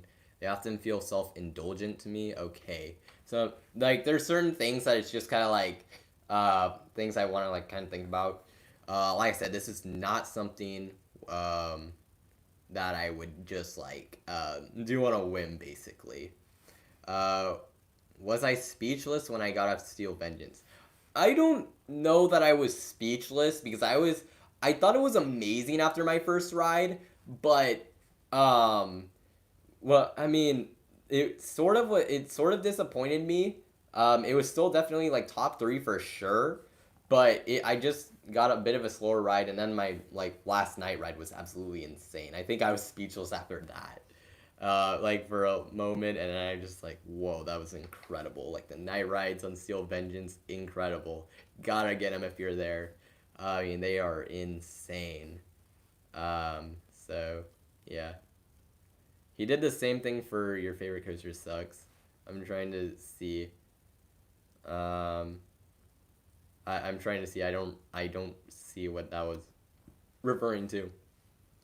But yeah, I am a huge SpongeBob fan, so that automatically makes it the best ride queue of all time. I think Stamford Bridge has really good points. A lot of podcasts feel like more of the same. That's a problem. It's just like I didn't want to make one in the middle of when literally everyone seemingly was like creating their own. Like there just was like a time this year where like it seemed like everyone wanted to make one. I'm just like some of these are gonna die out. And I'm just like, nope. Maybe later though. Good idea. Like I said, there's probably a lot of thought that would have to go into it, for sure. And so, yeah, it's definitely something that don't expect it to come soon. I don't even know if I'll ever actually do it, but I just am curious if people would actually want that. So, yeah, let's see what schedule is. All right, so that's the next question. I was stapled for your first ride on Steel Vengeance. Really haven't had a fully non-stapled ride on it yet. I haven't. They're not too bad. I mean, stapling, I'm more okay with it than I would say probably most enthusiasts are. Uh, I just, yeah. Quarantine made us all bored. Yeah, that's why a bunch of people made the podcast. You don't have to do a podcast, just do a live stream where you talk to people. That could be, like, it would be basically this. I mean, it'd be pretty similar in that sense. I feel like. I mean, it's just like I don't know. And then the problem is if you do a live stream, it's like people will probably automatically not want like be less inclined to watch it if they didn't actually watch it live. So, it's probably not what I would do, but it's a good idea, I think. It actually, I mean, it's not a bad idea. I think it could work. It's just something that I don't know that I would do it like that, for sure. Do a video podcast, make an episode where you build a roller coaster out of toothpicks. I am not artistic in the slightest, so I don't know that I could do that, or really crafty. I'm not the most crafty arts and crafts sort of person, so yeah. A lot of RMCs I find stable for me. It's the one huge drawback of the manufacturer. Like I said, stapling, I don't have the biggest issue with it at all. So maybe I haven't, I mean, maybe I just haven't been absolutely killed, but yeah. Oh wait, except okay, Valraven I got stapled with the vest. That sucked. That was terrible. That was not good. That was one thing that's bad. Alrighty. So for my second question, I have, what are your bucket list European parks, or if you've been to European parks, what are some of your favorites? I'll say that again. My question for you guys is, what are your like top bucket list European parks? Maybe give like a top five, top three, for your like bucket list European parks. And then if you've been, what are some of your favorites you've been to? That's the question I have. And for me, I've never been to Europe, so I haven't been to any of them. But this is how my top five would go, and I think this one will be a bit interesting, especially my fifth spot. And Alden Towers, I'll just mention, is an honorable mention. But here's my top five. Europa Park, number one, obviously. Outside of Tokyo Disney Sea, my most anticipated park. Number two, Fantasia Land. Number three, Energylandia. Four, PortAventura. And five, Efteling. Efteling looks really cool. I just, it's one, it looks really cool. And okay, maybe their coasters aren't the best, but if it's like really well themed, they have that fairy tale area that it's like it's not like the most obviously it's not the most modern thing in the world, but it's really cool, and the park is, I guess, sort of rumored to actually have inspired Walt Disney himself, and their dark ride collection looks really good. The park overall looks amazing. So definitely looks awesome. And I don't even like, just from looking at it online, I don't think you get the full gist of it at all. It's like still there's like, I don't exactly know what to expect out of that park. That's just kind of what makes it like something that's so hyped for me. It's definitely not something I would ever consider skipping. If I was in the Netherlands or in the general area where it's in. Only thing is I don't know exactly where on the map it is. So that might be something. Let's see what you guys got. Europa Park, yes. Europa Park, Fantasia Land, PortAventura, Alton Towers, and Energylandia. Yeah, Alton Towers is like pretty close to number 6 in my opinion. No particular order. Fantasia Land, Europa Park, Energylandia, and PortAventura. My favorites, really best of the best, Fantasia Land, Europa Park, and Efteling. Yeah, those look insane. Really good. Hansa Park. Yeah, Hansa Park's up there. The only thing is that, I mean, they have Kernon and Flug von Novgorod. The park looks pretty nice, but other than that, it's just kind of like, doesn't really stand out that much in my opinion. Maybe there's some things about the park that I don't know about, because I've heard it's really nice. But yeah. You want to go to PortAventura, Alton Towers, Thorpe Park, Efteling, and Fantasia Land. Wallaby Holland is high up there too for Untamed, Goliath, and Lost Gravity. Yeah, for sure. Bon Bon Land, a very interesting park. Alton Towers, Disneyland Paris.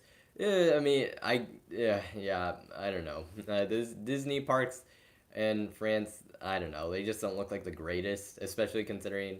Yeah, it's just I don't know about those. Efteling, Hansa Park, Toverland. Yeah, Toverland looks good. Thorpe Park. I mean, it's definitely one I would go to, but I haven't heard the best things about it.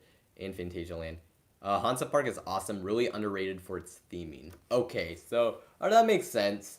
It's just one that you don't hear much about other than Karnan and Flug von Novgorod, so I just kind of am under the impression that it's like not much more than that, but I'm pretty sure it's obviously a lot more than that. So yeah, maybe Park Asterix can creep up on my list in 2023. Yeah. Danish parks are great too, and definitely underrated. For up Summerland, the Jers, no, Jers Summerland, Tivoli Gardens, and Bakken. Yeah, Tivoli Gardens and Bakken look really fun. They look really cool. Uh, my mom's actually seen Tivoli Gardens because she actually went to Copenhagen. Didn't go in there, but she did see it. So that's pretty cool. That was only a few years ago, I think. So that's pretty awesome. Uh, you want to go for the memes for Bonbon? Bonbon Land looks so. It looks so fun. It looks like such a cool park, but it looks so weird at the same time. Uh, Not the most politically correct park, I guess I could say. Actually, it's not really. It's just more weird than anything else. Yeah. I'm sorry to say, I was disappointed with Bonbon Land. I wanted more weirdness. The only thing is, I think it's been like hyped up so much just because it's like people have said it's so weird. It's like the weirdest thing, and I mean, like there's certain things that look weird, but I have to wonder if the entire park is like that.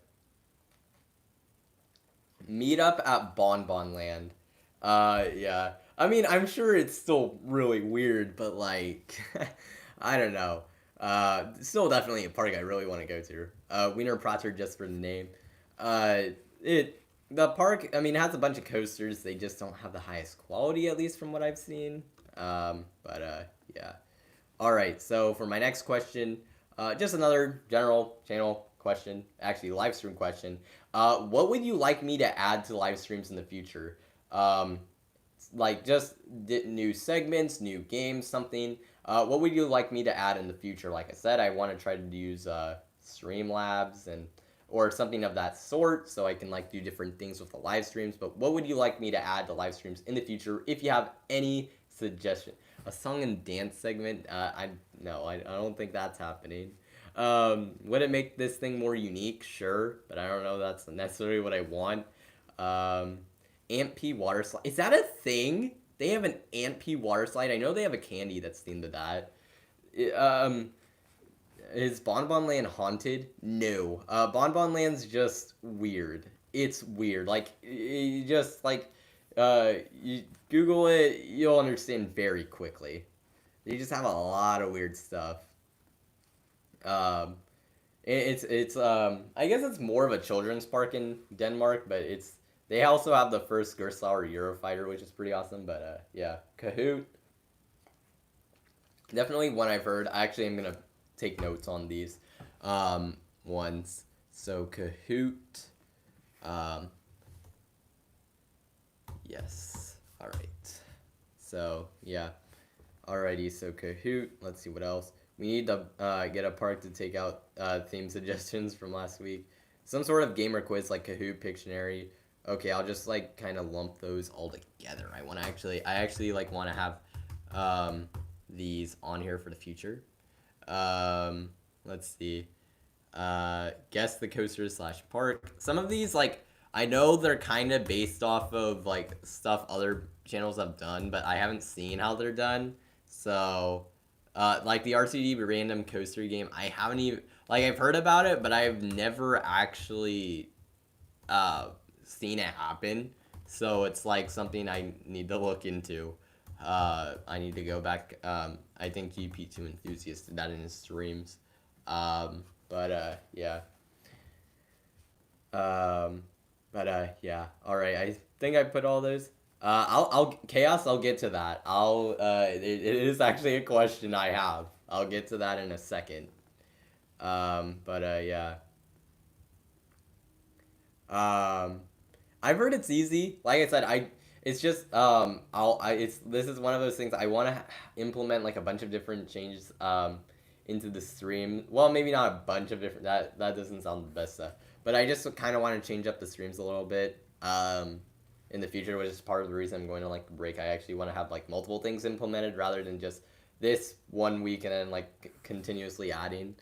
Um, and also, like I said, just for videos, making videos, it's easier for me if I'm more focused on that than just live streams. Um, but yeah, no, that definitely like those things are stuff I will look into for sure. Bonbon Land is weird. What's the deal with the giant chicken?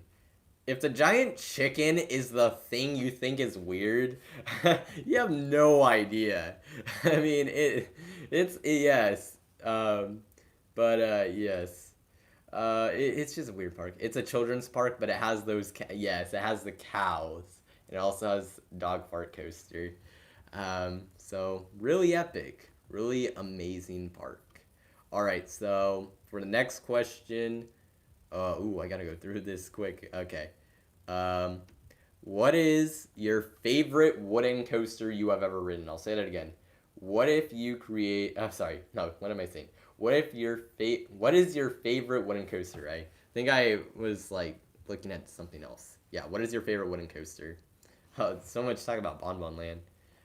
You click on the RCDB logo at the top of the website and it gives you a... Yes, I know it gives you a random... Is that literally it? Just people... Is it like everyone just does that? Yeah, that's something I could definitely implement in the future. Like I said, I have a schedule for this one, so I'm not going to do that much. But yeah. If you do Discord, you could have people in a voice chat and do a podcast live stream thing like that. Interesting. Uh, Actually, I'm gonna add Discord something I'm gonna ask about in a second. But let's see. Dog fart coaster. Bonbon Land has a log ride that is themed to the sewer with a lot of rats and trash. It's odd. Yes, just great. Invader at Busch Gardens Williamsburg. I imagine you haven't ridden too many, but it looks solid. Gold Striker used to be my favorite. Now it's Ghost Rider at Knott's Berry Farm. Phoenix at Knoebels. Yeah, that's a really good looking one. Phoenix. Yep. El Toro. Yeah, that one. Might be the best in the entire world. The only one, other one I could see maybe being better is Lightning Rod. And I think that's basically about it. I think that's like a consensus top two. Favorite Woody, in your opinion, is the best coaster ever created. Lightning Rod, El Toro, Mystic Timbers. You've only ridden one, but luckily it's a good one. Yep, Ghost Rider at Knott's Berry Farm. Very nice. For sure. Yeah.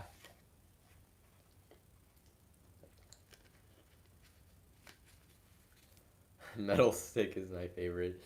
Um, Now let's see. All right. So if that's my question was your favorite wooden coaster.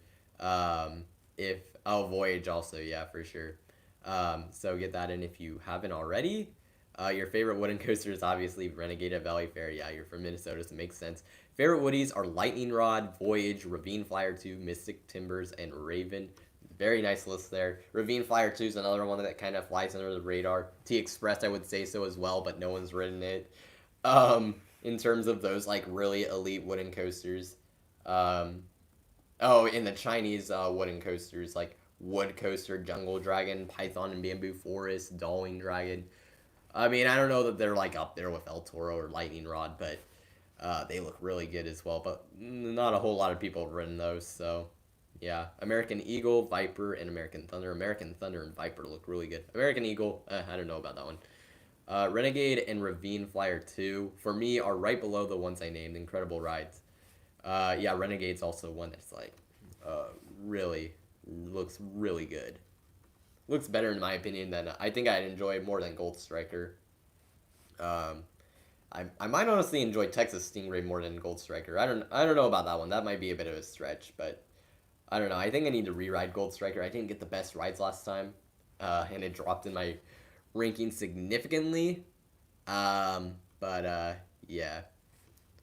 You also really like Mind Blower, Texas Stingray, and Thunderhead. American Thunderhead. American Thunder rated. Yep. The only too bad it's too bad that it's a clone of a ride that already exists. I mean, it's an amazing ride. Well, maybe it's a really good looking ride, American Thunder. It's a shame that it's another clone.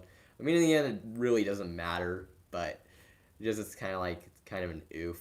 A clone of Thunder is what is it? What I totally forgot. I had it in one of my questions. Which one? It's the yeah, Thunderbird. I was right. I should have just said it. Thunderbird, American Thunderbird. Yep. All right. So, let's see. All right, so for my fifth question and the last question I'll ask for now, what new video series or video ideas would you like me to do? I'll say that again. What new video series or video ideas would you like me to do? If you have any, this could be a new like video idea for my Coasters of State series, like series that already exist, like Countdown, something like that, or like even a most anticipated list. It could be something like that, or it could be like a new video series. Coaster fights. I know I said I was gonna do those, but honestly, after thinking it through, I've actually I think decided that I won't. Um, just because I feel like it's just something that's kind of already passed, and I don't really think like I've tried making a good scoring system. I'm just like this is why I don't do coaster reviews by like a scoring system. It's just like I mean I give a final score at the end, but it's just really hard to do. Um, but yeah, it's fine if you guys park battles. No, I will not be doing that. Just I think the battle things I'm just gonna try to stray away from. I think I have some actually pretty good original ideas. I think that I have, uh, just in general. So, yeah, I have some like pretty unique ideas. I think that I hope to put out there soon. Um, I'll talk about one of them later. I really enjoy watching trip reports, and obviously that's something I'm gonna be doing. Well, actually, okay, I'm park reviews. I want to when I review a park, I want to go into the mindset that I'm actually going to review it. I don't want to review something just kind of like, oh, I like, just kind of like I've been there, but I didn't really think about it when I did it. Park reviews, like that's something like I'm gonna do a Cedar Point one in the nearish future. So that's definitely something I'm planning on doing. So definitely more of that. Highlight under discussed parks around the world.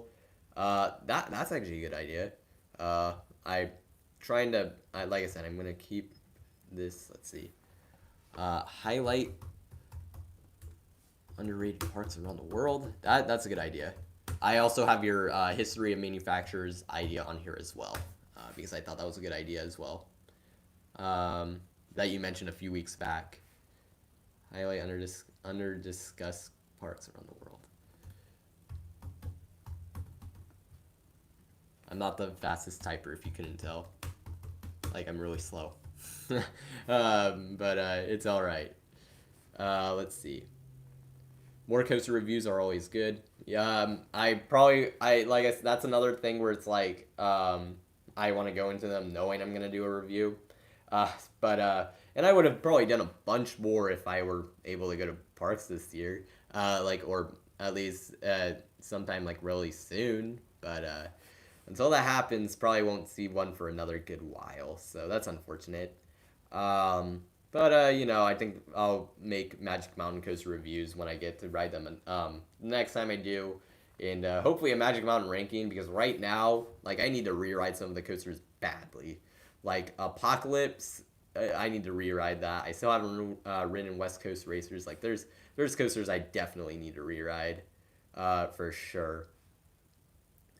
Coaster debates, but with you as a judge and two viewers debating, not I don't think I would do something like that. It's unique, but it's like it's just I don't think it's something I would want to do. I should do a video on underrated and overrated coasters.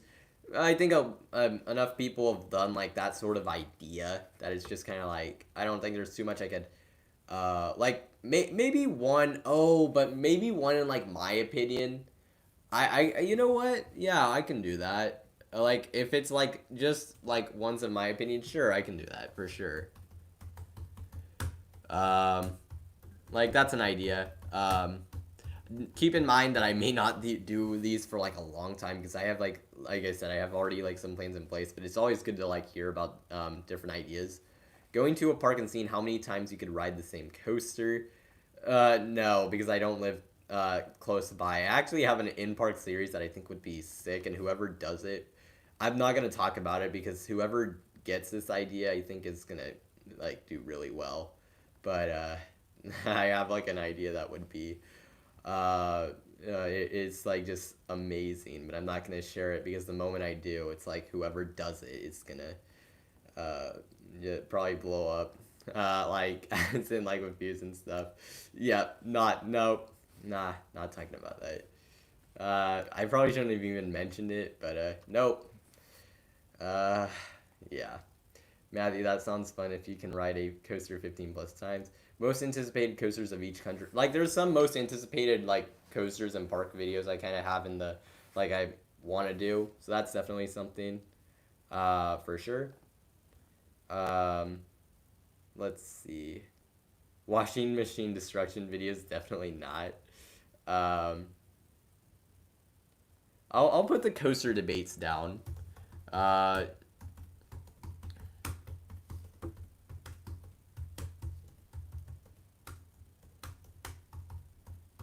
All right, I'll just put it down because why not? It's something. 5-year plans. A lot of people are doing that. I probably won't do that. Coaster speculation videos. I do that enough. That's like something that I've already done, like a lot of. So there'll be more of that for sure. To build on my previous suggestion, I think it would be cool to go on imaginary coaster trips, like you highlighted park, an episode, but you. Oh, that would be cool. Yeah, that does sound like a good idea. How each manufacturer went defunct. Interesting. Yeah. What manufacturer defunct series? Don't think that's been done that much, so that's a good idea. I like that. Maybe I could do a challenge. Do challenge videos that involve roller coasters and amusement parks and at least some. Oh man, man, you're kind of getting closer to like the idea I have, but there's a lot more layers. Oh no, oh no.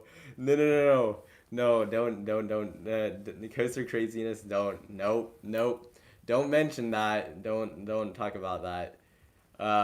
Don't. So other people do have this idea. Interesting. So I'm not the. So like the general idea of like, um, yeah.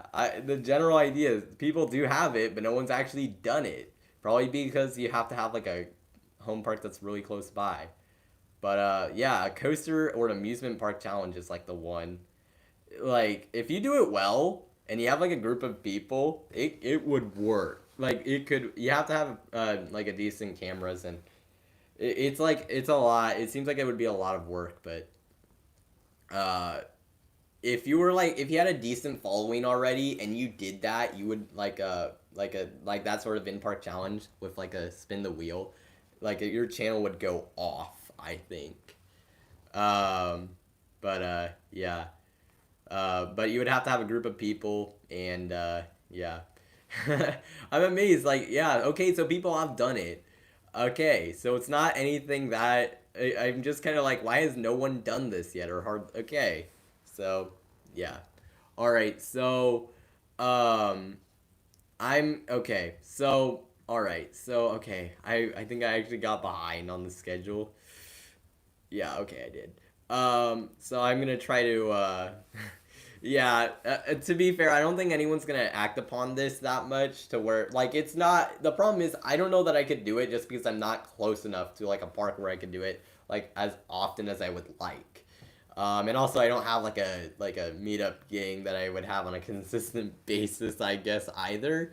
So, and there's still layers to it that you didn't go into. Like there's still certain things I'd have. I have there's like certain ideas. There's things I have like there's more to it than some than like sometimes I mention like some of these things. Like there's a coaster series I'll talk about later, but there's more to it than I'll actually like go into. Just because I know some people might like want some new video ideas. So yeah. I will be in the future, but I won't be doing it much. Well, I hope it actually works for you pretty well. Because, like I said, I mean, for me, I just can't do it because I'm not insanely close. Like, it might be something I could do every once in a while, but I feel like if you could do it on a somewhat, like, if you're in California, if you're in, like, Southern California, you're in a good spot where you can hit up all the parks, like, that would be, like, a brilliant series. Like, imagine, you can do it for, like, Magic Mountain Disneyland, like, that would be insane. If you do it for just like a random park, just like a more regional park, it probably won't do as well. But yeah, yeah, Coaster Mania. That's the idea. That's basically the idea of my series that I had in like my head this whole time. But there's, like I said, there's a little more to it that I would do with it than I'm letting on. Yeah, but go for it, Coaster Craziness. For sure. Alright, so I'm gonna go to my second set of trivia because, oh my goodness, somehow we went behind schedule. I think in the end, some things we've been running ahead, so yeah. Alright, so for my second set of trivia, here is the first question I have, and that is, what is the name of the company that owns Bonbon Land in Denmark? I swear I did not actually, I didn't make this up on the fly. This is literally what I had. What is the name of the company that owns Bonbon Land in Denmark? I'll get to Discord later. Like I said, there's more stuff to this stream. There's still more to the stream. Like I said, I had it laid out in a way, so yes, I will get to that. I'll repeat that again. What is the name of the company that owns Bonbon Land in Denmark? And Matthew's Coaster Vids got it right. It is Parques Reunidos, which actually owns over 60 different facilities and 18 amusement parks, including Slagharen in the Netherlands, Belantis in Germany, Bobbejaanland in Belgium, Bollywood Parks in Dubai, Castle Park in California, Dragon Park in Vietnam, Dutch Wonderland, Idlewild, Kennywood, Lake Compounds, Mirabolandia in Italy, Motion Gate in Dubai, Movie Park Germany, Parque de Atracciones in Madrid, Parque Warner Madrid, Storyland in New Hampshire, and Tusenfryd in Norway, which has Speed Monster. So that's pretty awesome. I mean, Palace Entertainment, I think they own the U.S. parks, if I'm correct. They're part of the Parques Reunidos, like, sort of thing. They are owned by, yeah, them. So, yeah, that was a lot of names to go through. Alright, so for my second park, I have, what is the current name of the oldest operating roller coaster at Mirabolandia in Italy? I have to say Italy because there's something like Brazil or something, but anyways, I'll say that again. What is the name of the oldest operating roller coaster at Mirabolandia in Italy? So, yeah, very interesting chain. Kennedy Coaster did a video on it earlier, and I was like, oh, come on. You have to leave now? Alright, but you had fun. Alright, see you later, Coaster Craziness, and thank you for being on the stream. Let's see. It is not Katoon. You hate autocorrect sometimes. I mean, if it's incorrectly spelled, but, like, I'll take it. Rexplorer. Okay, so not powered coasters. I keep forgetting to say that because, yes, that would be it if I were including powered coasters. I believe that is a powered coaster. I'll make sure. Yes, it is. So no, not including powered coasters. Once again, I forgot to say that. That would be correct. Matthew's Coaster Vids and 808 Coaster Life both got that right. But once again, what is the current name of the oldest operating roller coaster at Mirabolandia? So no one's gotten it right thus far. No one's even hardly guessing. Okay, Matthew's Coaster Vids got it right. It is Gold Digger, and this is the L&T Systems Wild Mouse coaster, which opened in 1998. So pretty epic name, obviously, with that ride. Obviously, it's themed to actually like mining, but yeah, that is the coaster that is the oldest at Mirabolandia, and also 808 Coaster Life got it right as well. All right, so for the third question, we have. Oh boy, this one's a little complicated, but anyways, Hopkins only ever built 7 roller coasters, 6 of which were built in the United States, and only 1 was ever built outside of the United States. In what country was this Hopkins coaster built in? I'll say that again. Hopkins only ever built 7 roller coasters, 6 of which were built in the United States, and only 1 was ever built outside of the United States. In what country was this Hopkins coaster built in? It's not Germany. No. You guys will be surprised with this one if you don't know. It is not Germany. Nope, not Germany. Matthew's Coaster Vids got it right once again. It is Japan. Yes, Japan has the only Hopkins coaster. And Stamford Bridge also got it right. Well, had the only Hopkins coaster that was built outside of the United States. This is a new Wild Mouse coaster at Misaki Park, which was, like I said, the only Hopkins coaster built outside of the United States, and it operated from 1996 to 2020. And it closed along with Misaki Park, which is sad, but I think it may still have a chance to be relocated because it just closed this year. I don't think it's been demolished yet. It says removed on RCDB, but that doesn't actually mean it's really been like taken out. Yeah, pretty janky looking Wild Mouse, just kind of from the looks of it. A cool looking ride. Hopefully it gets relocated somewhere, and it doesn't get demolished. Yeah. So for my fourth question, I have, what is the name of the oldest operating roller coaster in Austria? I'll say that again. What is the name of the oldest operating roller coaster in Austria? Alrighty, so let's see what we got here.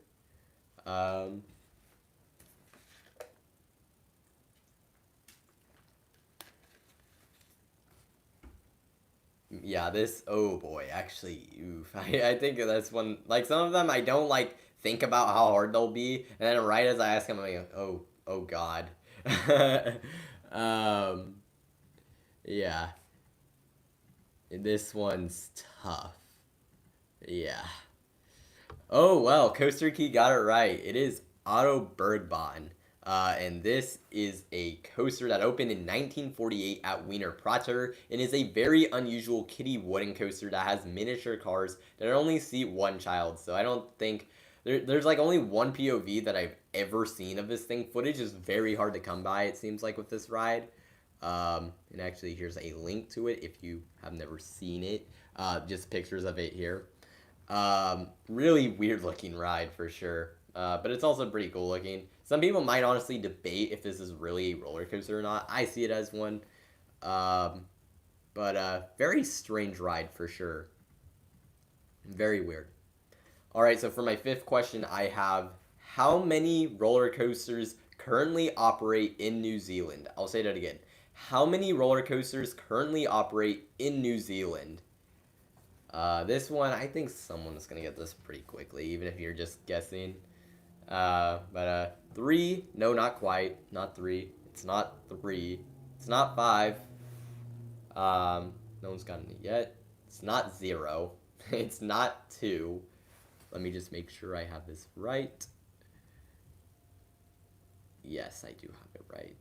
Alright, so Coaster Key got this right once again. They have 4 operating coasters, and so did 808 Coaster Life right behind him. They have 4 operating roller coasters in New Zealand. So yeah. Alright, so for my next question, I have, what city is Gravity Group based in? I'll say that again. What city is Gravity Group based in?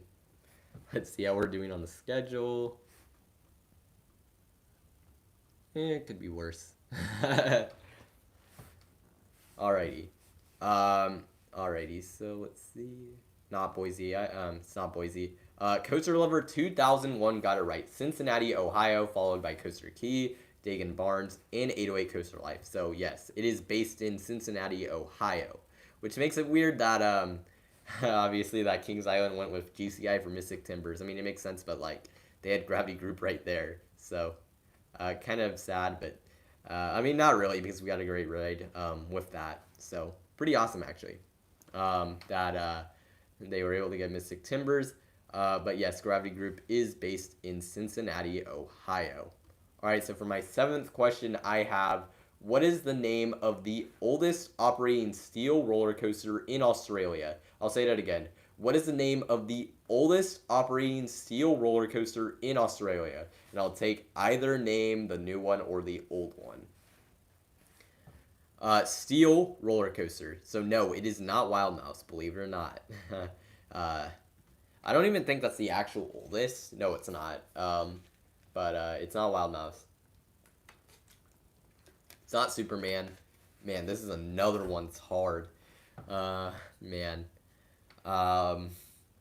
Like I said, I'll take either name here because the one it has now is just like ridiculous. It's so ridiculously long. And Coaster Key got it right. Sapphire Speedster Coaster. Also, if don't use RCDB, please, like, or Google, like if you're doing that. I don't know that any of you guys are, but don't do that, please. But yeah, Sapphire Speedster Coaster also used to be called Diamond Python. Uh, is the oldest operating steel coaster in Australia. This was a Pinfari Zyklon that opened in 1994 at Merrim. I don't even know what to say, but a park that has Magic Mountain in the name, basically. Um, I think it's the only coaster at the park, if I'm correct. So, here it is. Already. So, for my 8th question, I have, what is the name of the oldest operating roller coaster at King's Dominion? I'll say that again. What is the name of the oldest operating roller coaster at King's Dominion? Alrighty, so wait for that. And okay, yep, I figured this one would be one of the easier ones. Coaster Lover 2001 got it right. It is Woodstock Express, the PTC Family Woody, which opened in 1974 as Scooby-Doo. And it used to have a few other names like Scooby-Doo's Ghoster Coaster and just Ghoster Coaster. So, yeah. Your 100th roller coaster. Interesting. I mean, it was the first coaster at Kings Island, so it kind of makes sense, but definitely not what I would have picked to be my 100th coaster. But, I mean, it's kind of a cool one. Just because of that. So, yeah. Alright, so for my number 9, my 9th question, I have, what year did Everland in South Korea open? I'll say that again. What year did Everland in South Korea open? Stop saying Kings Island. Why? I don't understand. Oh, did I say yeah, King's Dominion. My bad. Yeah, I know what you mean. Okay, so if you didn't hear that last question, it was what year did Everland in South Korea open? Not 2001, not 2002, not 2002, not 1999, not 1992. Matthews Coaster Vids got it right. It is 1976. Coaster Key also got it. Once again, don't use RCDB if you're using that. But anyways, yes. So, uh, Everland opened in 1976. That was its opening year. So pretty good. Yes, Woodstock Express, I guess, opened a year earlier. I was kind of confused when I saw that, but I'm just like, yeah. So that's kind of weird, but that's just. Did I say I said King's Dominion, right? Yeah. You do something called research. Yeah, I mean, I know some people just know all this stuff. Like, some of these things I would know and others I wouldn't. Alright, so for this next one, what year did Knoebels first open? I'll say that again. What year did Knoebels first open? That is our next question. Not 1924, very close. But not quite there. Dagan Barnes got it right. It is 1926. It was actually mentioned earlier in the stream, but I didn't want to give that away. Yes, Knoebels first opened in 1926. At least I spread it out. It wasn't like really close to Idlewild because that would have not been good. Yeah. All right, so for my next question, I have, what state is Hershend Family Entertainment based in? This is the company that owns Silver Dollar City and Dollywood. What state is Hershend Family Entertainment based in? Someone will either get this right away or it'll take a while. So, Stanford Bridge got it right. Wow, what do you expect? I knew it was like either like yes, it was, someone would get it immediately or not. Georgia. Yes, so they are based in Atlanta, Georgia, I believe. It might be a smaller part of Atlanta, but yes, that is where they are based in. And for my last question, I have, what is the longest alpine coaster in the United States of America? I'll say that again. What is the longest alpine coaster in the United States of America? Norcross, Georgia. Is that not in Atlanta? Um, this one's kind of obscure. Branson coaster. Is it called that? Oh wait, no, it's not because it's not even in Branson. So nope, it's not. You guys are not. I don't know that anyone's gonna get this. It's pretty obscure actually. I mean, I figured since it was in the U.S., I mean, someone got Turbo Trunk last week, like, right off the bat. I was like, okay, U.S., someone probably know just by looking at it. But, is it the one, it is not the one in Utah, no. It's not Alpine Coaster, good guess. Rocky Mountain Coaster, that is close. That is really close, but no, not quite. In terms of name, it's close. I'll say that. That might have made it way too obvious, but we'll see. Or maybe not, because I don't know that anyone really has heard of this one. It's one I never heard of before. What state is it in? I think that would make it too obvious. Rocky Top? Nope. Well, it does have Mountain Coaster in the name, so I'll give you that 808 Coaster Life, but that's not the correct answer. Let me make sure if it had any other names. Oh, it opened recently, so no, it hasn't. Yes, it does have Mountain Coaster in the name, but it is not actually called Mountain Coaster. It has something extra. It's not Rowdy Mountain Coaster. Oh boy. You know what? It's in Colorado, if that helps anyone. I don't even know if it will. It is not Gatlinburg Mountain Coaster. It is in Colorado. I don't know if that'll help anyone. But if it does, well, I guess that'd be good at this point because someone's gotten it. Like I said, it's in Colorado. Outlaw Mountain Coaster. Yep, that is it. Outlaw Mountain Coaster at Steamboat Resort in Colorado, which is 6,281 feet long. So, yes, it is the longest alpine coaster in the entire United States. And, I guess I'll put a link to it just so you guys believe me, because it might be a coaster or alpine coaster that you've never heard of. So, yeah. Alright, scheduling. Okay, it's not that bad. All things considered. Alrighty. Okay, so actually, you know what? I'm gonna switch things around. Yeah, I'm gonna ask the last. Alright, so I'm gonna ask the last 5 questions, and then I'll do a Q&A session. You guys can ask me questions. So I'll ask my last 5 questions to you guys, and then we can go to Q&A. I'm gonna flip it around. Alright, so for my next question for you guys, I have, what is the most intense coaster you have ever ridden? I'll say that again. What is the most intense coaster you have ever ridden? For me, it's definitely X2. I've ridden Skyrush, but really nothing. It doesn't even really compare to X2 if you ride in the back row inner seat. Just super intense. It's crazy. It's just an absolutely crazy ride. Makes me really excited for Ijanaika. Rocky Mountain Coaster not far off. Like, okay, from a distance standpoint, yes. But from a name standpoint, no. It's close. Intimidator 305, no contest. Green Lantern, like at Magic Mountain, I heard it was pretty intense, but people didn't like it. I could understand it when it was running at its prime, if you could even call it that. I wrote it when it was not, and I thought it was just stupid. It wasn't really that intense when I wrote it. I got like maybe 2 flips. It just felt really dumb. But I wrote it like way after it opened, so it was stupid. It was a dumb ride. But yeah, Intimidator 305 could definitely see that. Green Lantern when it was running, and it's like whatever you could call it. I could see that too. King Ka. Yeah, definitely. Max Force for sure. Gold Striker.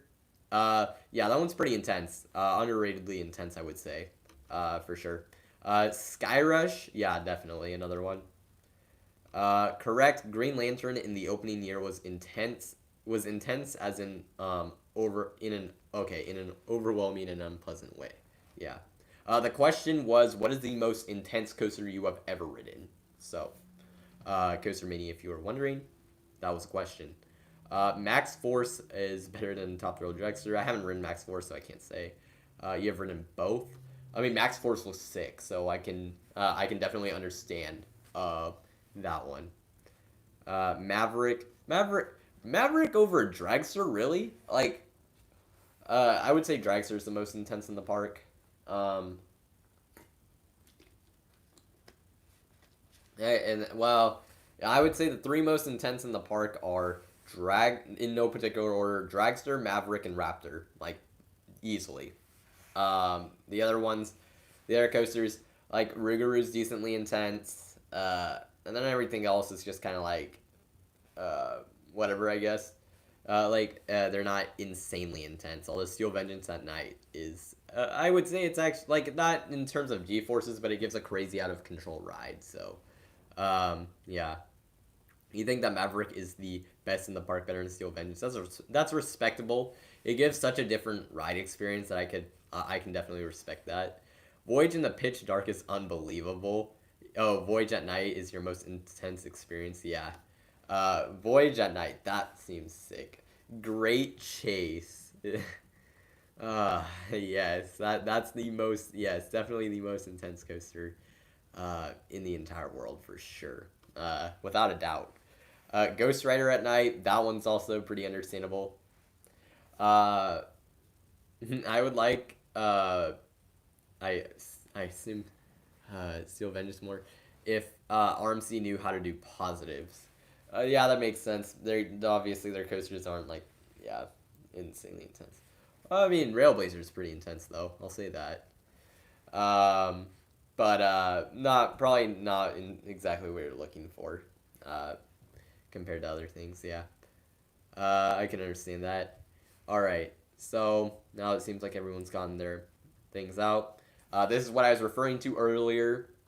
Here's my next question. This is more for the channel. What do you guys like me to create? Would you guys like to see me create a coaster hour Discord, and would you join?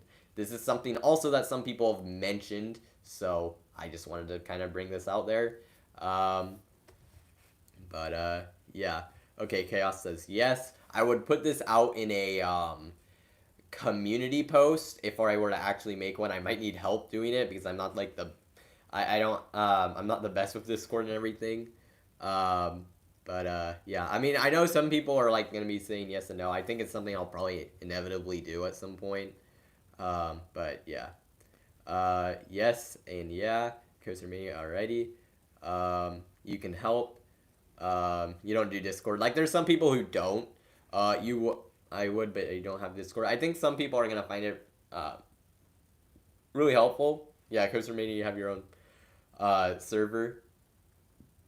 So okay, so some help. I think yeah, that'd be good. It sounds like a good idea. I think it's something I'm definitely gonna look into a lot more. Like I think I could maybe put it out at some point in the next few weeks, maybe even like a lot sooner. Just it seems like something that people have been wanting, and it's just I haven't done it because yeah, obviously I don't have the most experience with it. But I've seen other people who don't necessarily have like the most experience either who've gotten help and they've got one up. So I'm like, okay, I could probably just do that and it would work just fine. Um, so, yeah, good feedback there. Joker, your number 11 is Joker my number 11 favorite coaster? Yes, it is actually. Yep, that is actually correct. My if you watch my top 30 now, some of the lower spots like within 20 to 30 have been changed up a little bit, but like I'm pretty sure like 20 to like 1 are like literally exactly the same. So don't be surprised if I actually don't make a new top 30 this year, just because I probably won't have written any new credits. So, yeah. Please don't go on Patreon because I can't afford monthly donations. It's not something I'm really considering right now. It's not. Like I'll definitely do a Discord before I do a Patreon. Um, yeah, that's not something I don't think you have to worry about for any time in the near future. That seems like I've some people do it to where it actually works, and other people just like what they don't get enough out of it. But yeah. The only hard part about Discord is bots. Oh, okay. Yeah, there's like I don't know about that stuff, so um, that's where I would kind of need help, and also setting it up just entirely. Vortex at California's Great America sucked. Oh yeah, it was awful. I wrote it. It sucked. I would have to agree completely. So yeah. All right. So for my next question, I have, which coaster that you have actually seen has your favorite color scheme? So which coaster that you have seen has your favorite color scheme? So for me, it would be Twisted Colossus. I've mentioned this in like one of the Q&A videos. Maybe even mention it in a live stream. I think maybe someone asked about it. But I'm just curious, what are your guys' favorites? I really like Twisted Colossus, like the white supports, the white structure, the white wooden structure. It looks really nice with the green and blue track. So yeah, Fury at Bobby on Land. Have you actually been there? I meant specifically if you've actually been there and seen it. I know so this is a bit of a tough one because there's some really good ones out there. Fury at Bobby on Land. Looks pretty nice. Tigress. Yeah, I can see that. Banshee. Yeah, Banshee looks really good. Um, Gatekeeper. That's actually one of my favorites. It's super underrated. I think it's like literally my second favorite color scheme. Gatekeeper's color scheme looks amazing, and people don't talk about it that much at all. Like when you think about like best color schemes, like it's not one that's brought up too often. Um, but yeah. So sorry to ignore your question because I haven't seen it in person, but Hakuge really pops. Yeah, Hakuge, it's the same sort it's kind of the same thing with Twisted Colossus, except I think it looks even better. Also, Twisted Cyclone looks really good. Also, but Hakuge just is I think also it gets helped out because it's like uh close to the ocean. So, um yeah, Hakuge looks really good from what I've seen. Goliath at a gray sky day, the orange pops so good, which I guess. Oh, well, I guess yeah. I mean, at Magic Mountain, I think they could kind of get repainted, but I'm not sure exactly which one you're referring to. I don't know if you're referring to Over Georgia, or oh, Great America. I'm totally off. Oh yeah, no, that one looks nice. Yeah, uh, Goliath, it looks nice. It's not it's a normal RMC color, but Wicked Cyclone. It looks solid. Candemonium. Really?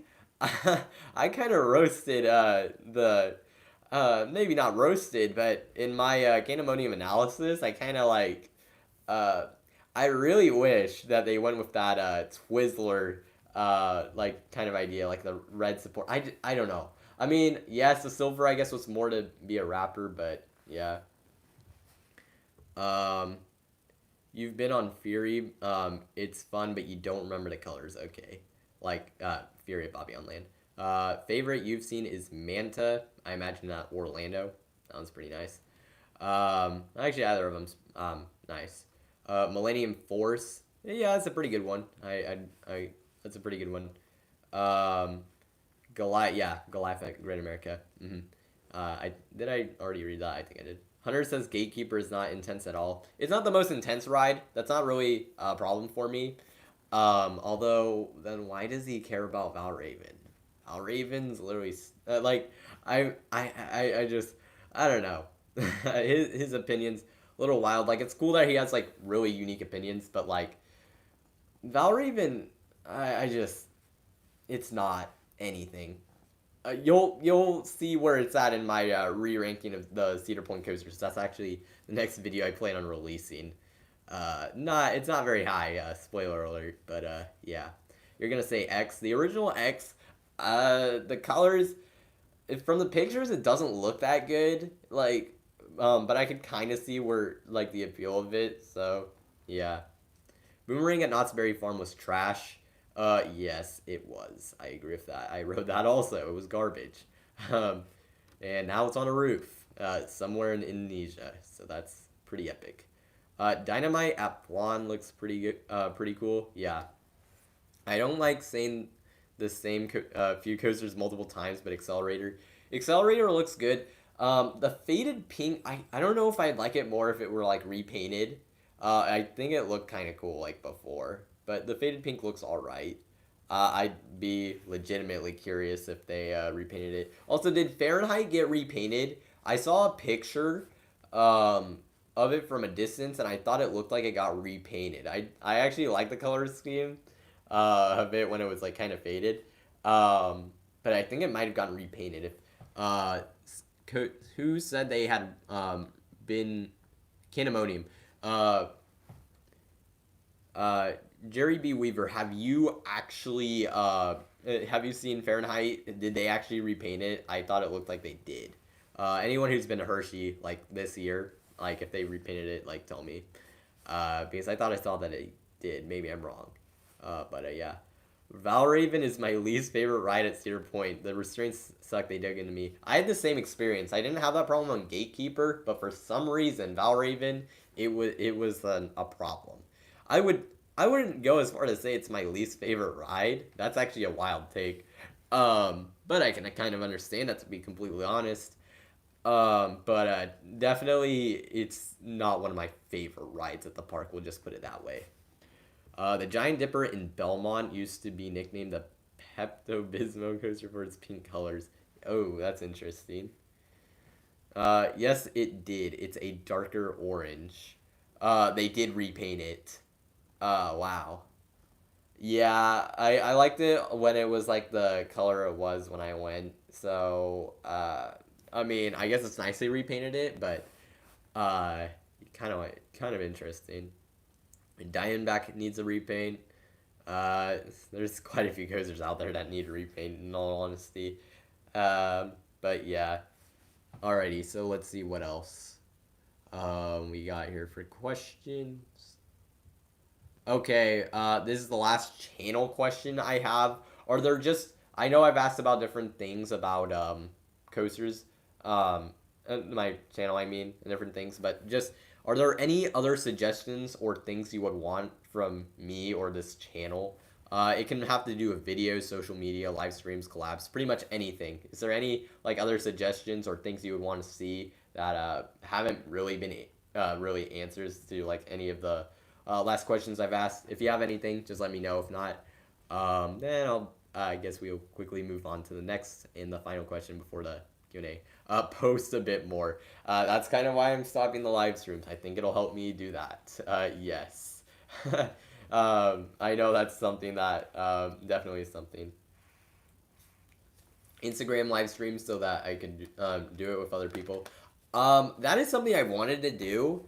The problem with that is it's just there's a lot of my viewers that just don't have Instagram. Like I only have like what 300 somewhat followers on Instagram, somewhere around there. I don't even remember the number, to be totally honest. Yeah, it's just I feel like I'm excluding a lot of people that way, but it's definitely something I've thought about for sure. Get a PC. I have a Mac, so my video quality will be a lot higher than it was before. But for like other things, I could understand why you would say that. Not gonna happen anytime in the near future. I don't think. Maybe add some background music. Definitely something I've looked into, and yeah, that's something I'll do at some point. Roller coaster meme competition. Oh, a competition. Yeah, a competition. Not like I'll put that down. I need to put these down as ideas, but yes, I'll like this is good feedback. Meme competition. All right. Haven't seen that too much, so hey, I guess why not? I actually don't look at them too much though, so like, definitely yeah, I could. That's something. In IG live streams. Add background music. I mean, that one's already in my head, but like, I just like to have these down. La Hora de la Montaña Rusa, a Spanish language parallel channel. Oh god, I don't even know how to speak Spanish. So That will not happen. Yeah. Yeah, the Instagram problem. Yeah. The colors on Boomerang at Discovery, yeah, they suck. Hey, for sure. Yeah, they suck. I agree. Go on Facebook Live. I don't even have Facebook, and I think I'm even excluding less people. I mean, not less people. I'm excluding more people by doing that. I feel like. Um, so yeah, Windows and Android over iOS and Mac. Some people view it that way. Um, if you have Discord, you can do so many competitions. Yeah, that's one of those things that yeah, it could be a thing, for sure. Which is it's not something I thought about Discord for different things, but Mixer, like there's different things. I want to write a loop de loop coaster. Windows and Mac OS are about equal to you. 808 Coaster Life. Nitro's color scheme is kind of ugly in your opinion. Yeah, it's bad. Yeah, it's not good. It's bad. It's really bad. I don't know. Mixer and Twitch, I probably not. But um, yeah, I'll put it. Like different things I can look into for sure. Um, yeah. All right. So I think everyone said most of their things. So I'll go with my last question, and I think, oh God. Uh, actually, wait. We're on schedule. Actually, no, because I switched it around. Okay, it's all right. It seems like we're still having like the same people stay here, so it's all good. Uh, all right. So for my last question, I have, if you could ride any defunct coaster, which one would it be? Let me say that again. If you could ride any defunct coaster, which one would it be? You have a question. Sure, you can ask it. Yes, Chaos, go ask your question. If it's for everyone, yeah, sure. Uh, for defunct coaster, for me, it would be Eagles Fortress, with Jungle Storm as a close second. And if I had to choose for just California, I would definitely pick Scandia Screamer because I never rode it, which is sad. Yeah. Crystal Beach Cyclone or Eagles Fortress. Crystal Beach Cyclone. I don't know about that one. I mean, it seems wild, but I don't know in the best way. Or the aeroplane coaster. I've heard of it. I don't know the most about the aeroplane coaster though. I what it I think I've got the wrong one. I found this weird like suspended coaster. That cannot be it. What is that one actually? Although it did, this one is gone, but it's like, what is this? I don't even know what I found. I found this weird like suspended coaster thing. Uh, I assume this is not the thing, because I don't know what this is. But Stamford Bridge, what is the aeroplane coaster? Like I feel like I've heard of it.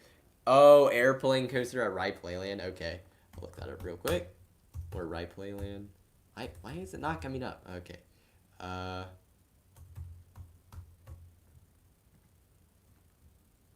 Let's see.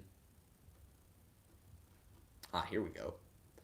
All right, so let's see this airplane coaster. I'll have to look up pictures of it because I don't have it here, unfortunately. But yeah. Does Maverick with a Heartline roll count? Sure, why not? That would be a good one too. How does Hyperion look?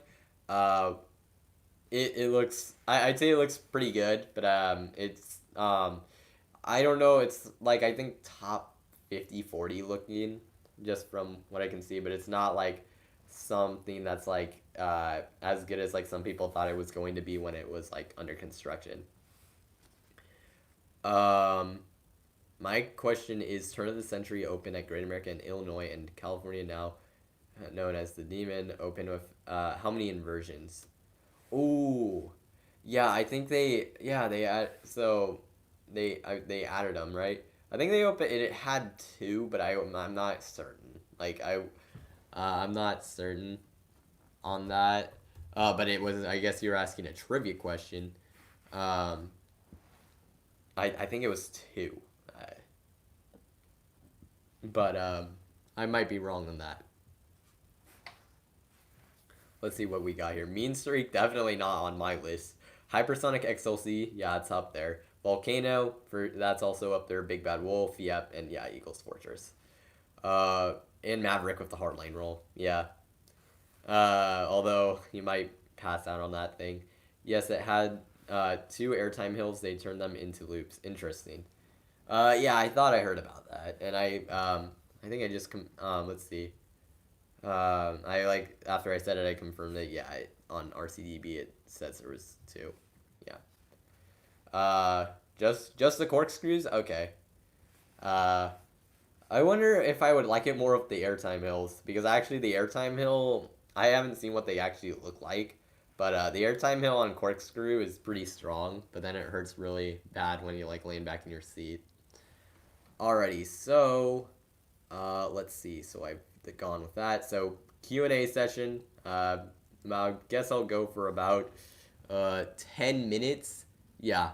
Yep, we'll go with that. All right, so 10 minutes to ask any questions, any discussions you want to go for. Go for it right now. So yeah. Also, Dododompo with the top. Oh yeah, Dododompo with the top hat. I mean, that's Hypersonic XLC is kind of like that, but definitely, yeah, for sure. Big Apple coaster is awful. I've heard mixed things about it more recently. I've heard people who've actually gotten good rides on it, which is kind of insane. Uh, I mean, looking at it, it looks bad, but I think there's worse coasters out there. I don't think it's like the absolute worst thing ever.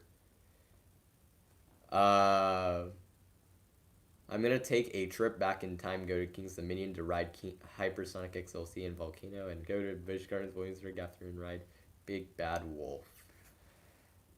Uh, but oh yeah, like that would be your yep your back in time road trip. Yep.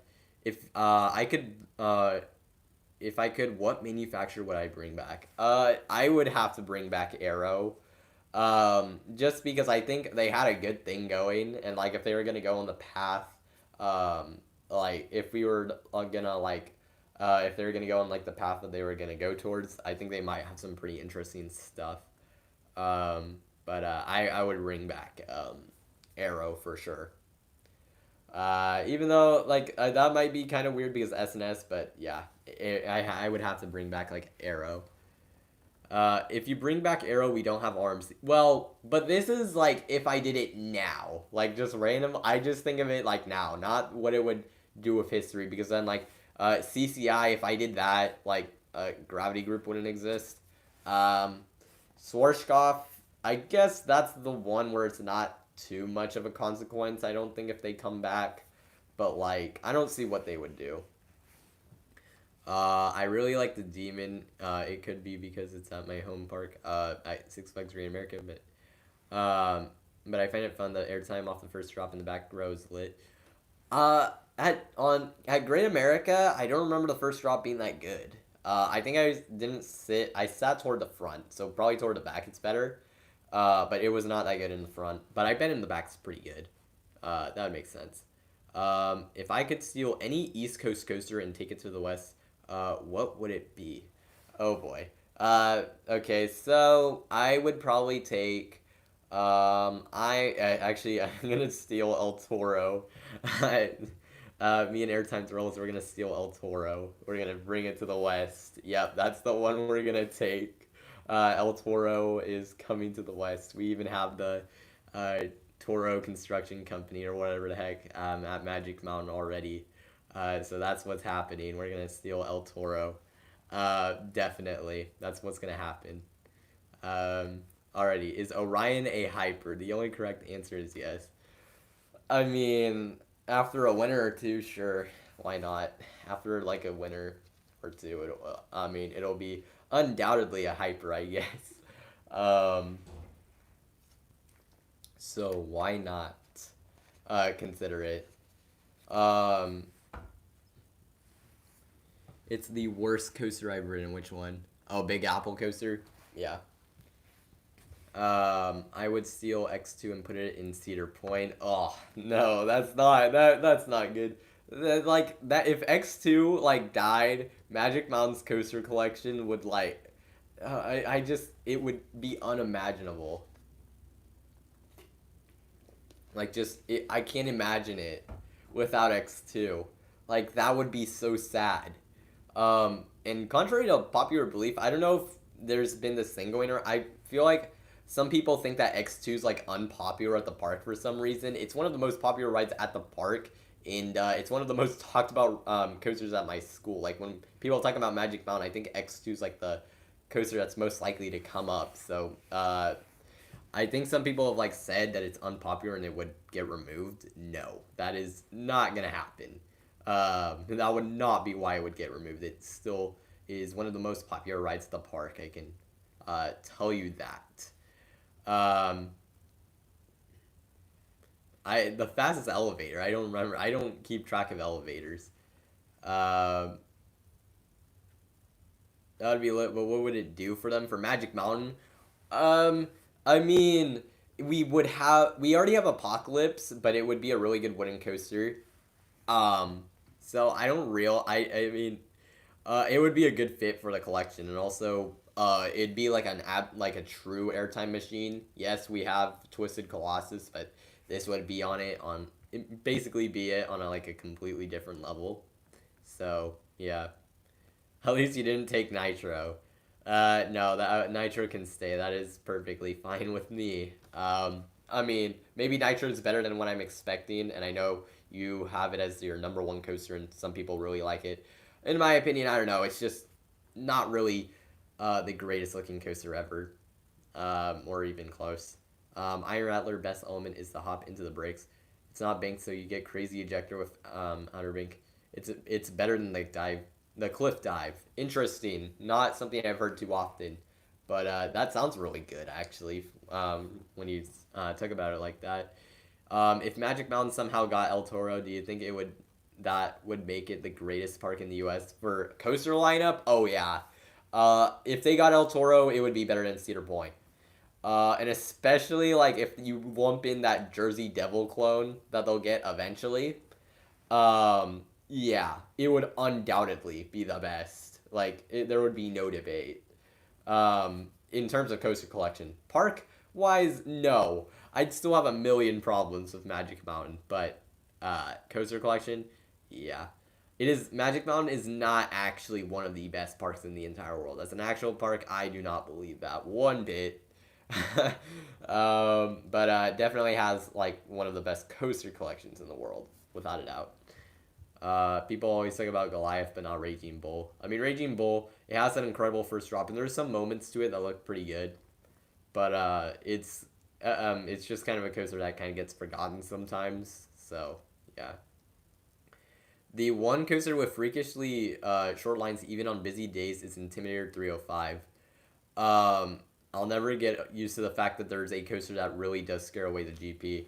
Yeah, it's like even worse than Sky Rush because Sky Rush I hear at least has like decent waits, a good chunk of the time. Like it's not ever the longest in the park usually, but it's like it's not one that's like absolutely dead. But Intimidator 305 straight up doesn't have waits like it seems like ever. So that's really weird. That's an absolute failure. I think Skyrush would get more riders if they got better restraints. I'm really surprised they haven't done that. Yeah. What kind of roller coaster would you build on the roof of your school if you were able to? I have a pretty big school, all things considered.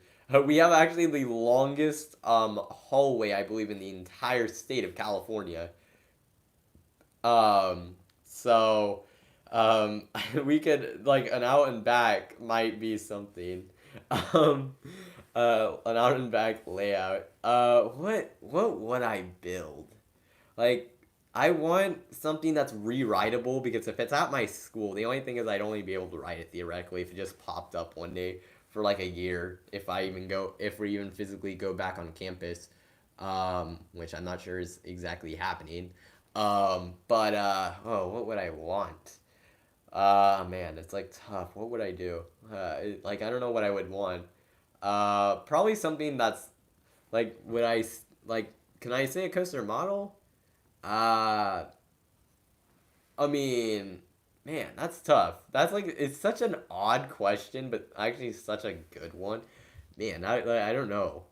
Like, man, I probably like uh I mean, like I said, I just take something like you know what? Ah man, yeah, that is hard.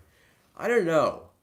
Uh I guess I would probably just take like a smaller like an RMC like a small maybe like a smaller RMC hybrid just like I mean maybe that's ridiculous. I don't know. Like that's I it's just something I've never thought about. So, uh a Mach Hyper. Yes. A Mach Hyper. Just put that at the roof of my school. Yes. That's what I would want. Uh no, but seriously. Um I just I don't know. But sure, why not? A Mach Hyper around my school. That'd be sick. I'm trying to like look over it. I might have skipped a few questions. Sorry about that, but sorry to sound like an old fart, which I am. But Magic Mountain used to have fantastic character and atmosphere. It's been steadily stripped away over the decades.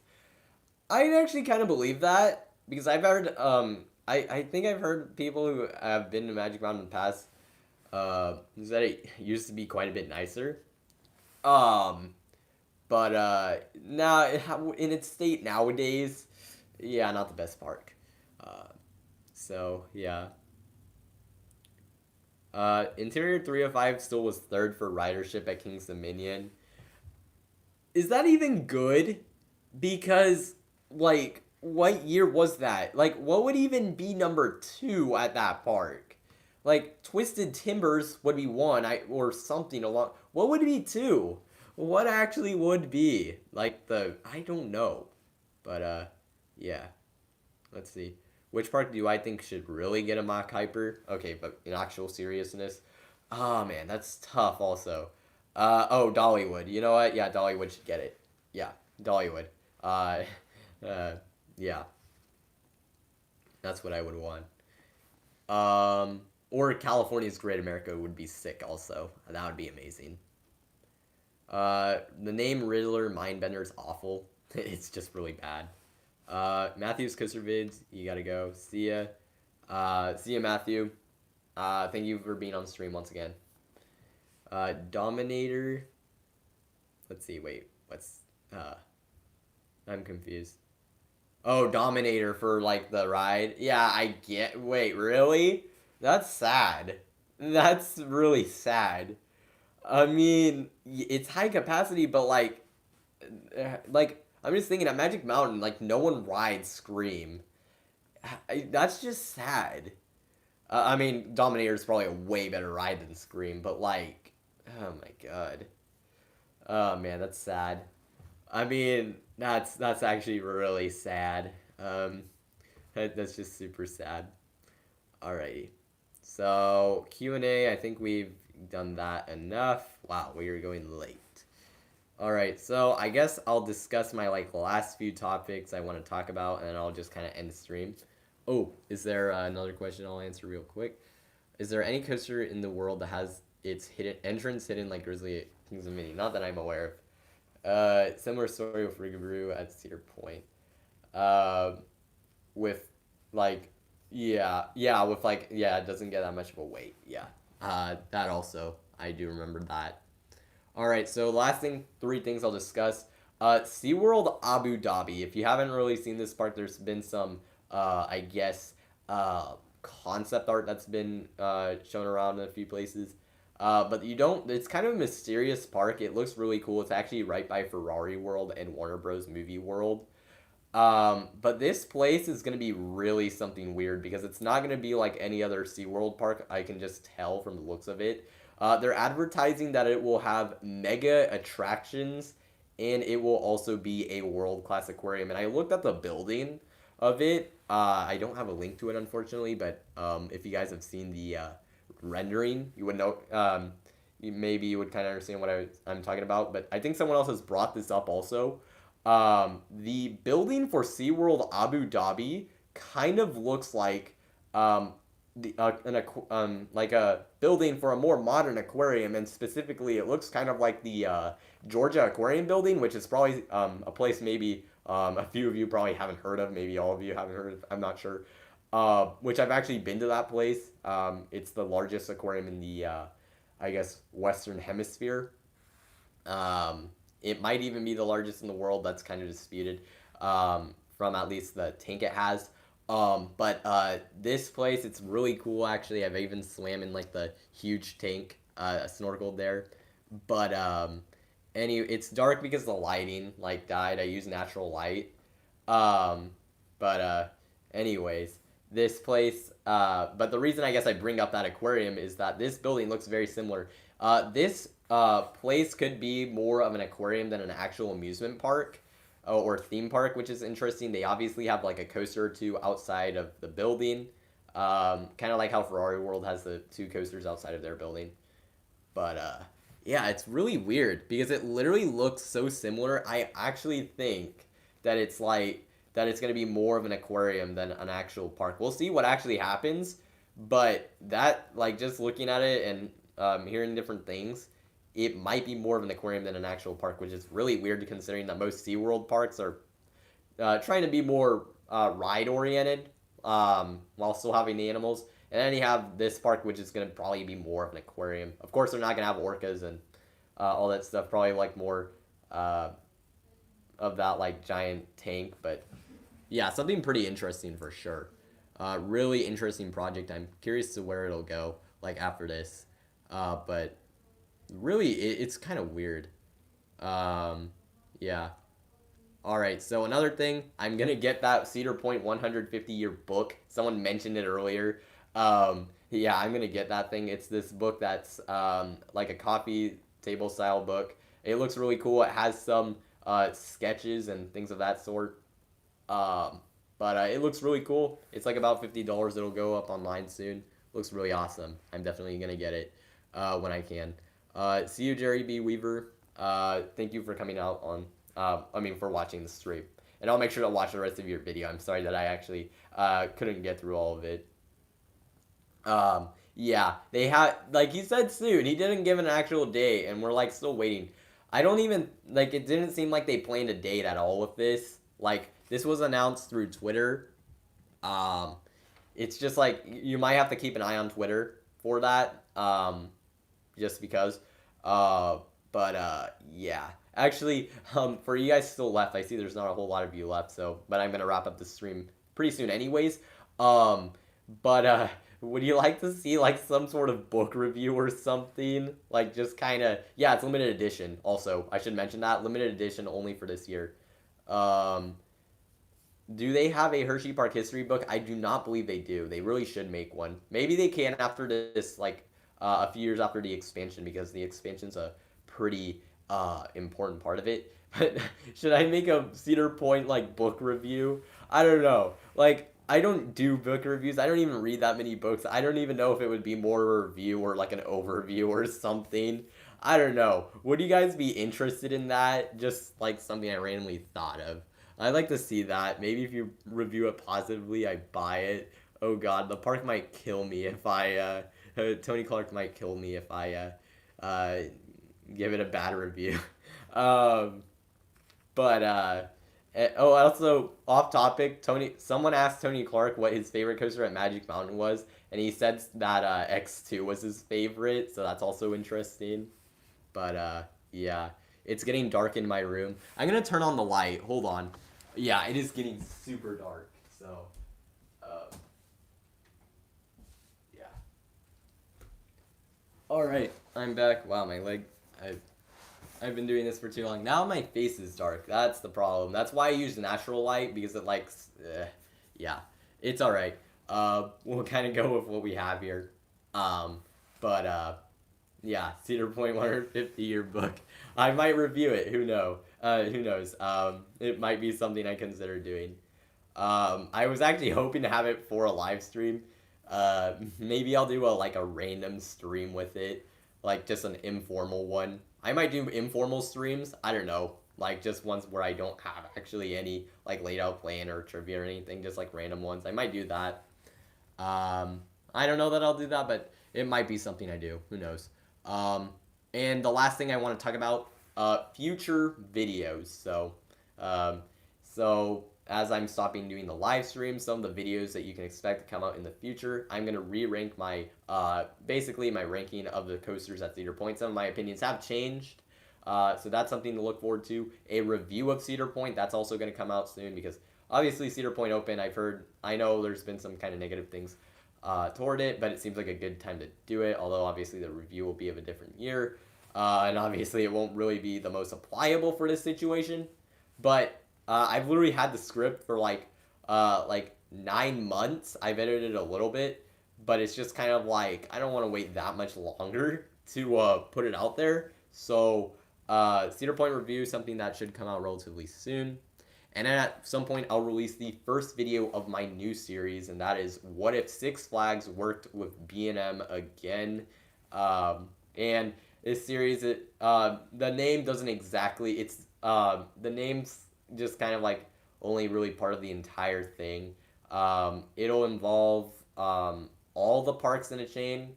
I don't want to go into it too much more than that, but that's something also to look forward to in the next few weeks. And yeah. And also, I guess the worst coaster names is something that I am kind of working on. Like, might not come out for a good while, but it's something that is kind of in the pipeline.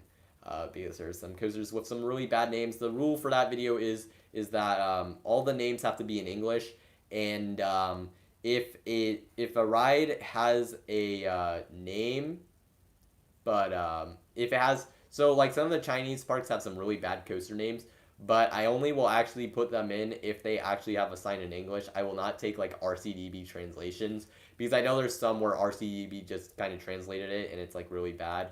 But if they have an actual sign that has like that name, then I'll include it. And also defunct coasters will also be included. So it's gonna be a wild. I don't even think it's gonna. I don't know if I can even rank them. It might just be like just a collection of terrible names. So that's something.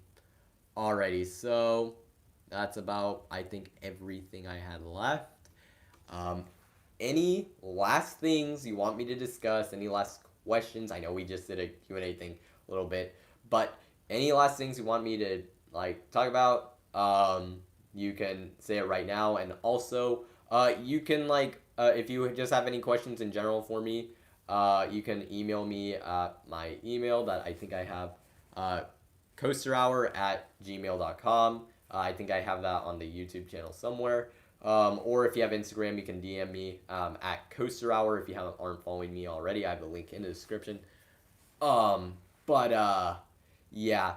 If you have any questions or you want to talk to me and get to me, those are I think the best ways to do that. Yeah. All right. So let's see. Anything else? I'm just gonna watch the rest of the stream and I'm gonna leave the chat. All right. I'm sad that these are ending for now, but I get why they need to. I don't know that okay, I'm not ending the stream quite yet. Okay, so, this is not the final stream I'm ever doing. Like, I mentioned this earlier, but it's not. I don't know how long of a break I'm gonna do. I'm not gonna promise anything. It could just be like a few weeks. It could be months. I don't know. If you guys would like to see more informal, like, streams, like something like I mentioned with the book, that might be something I could do. That might be something I could do a little more often. Maybe like news comes out. I don't know, something. If you guys want to see that, like tell me right now actually.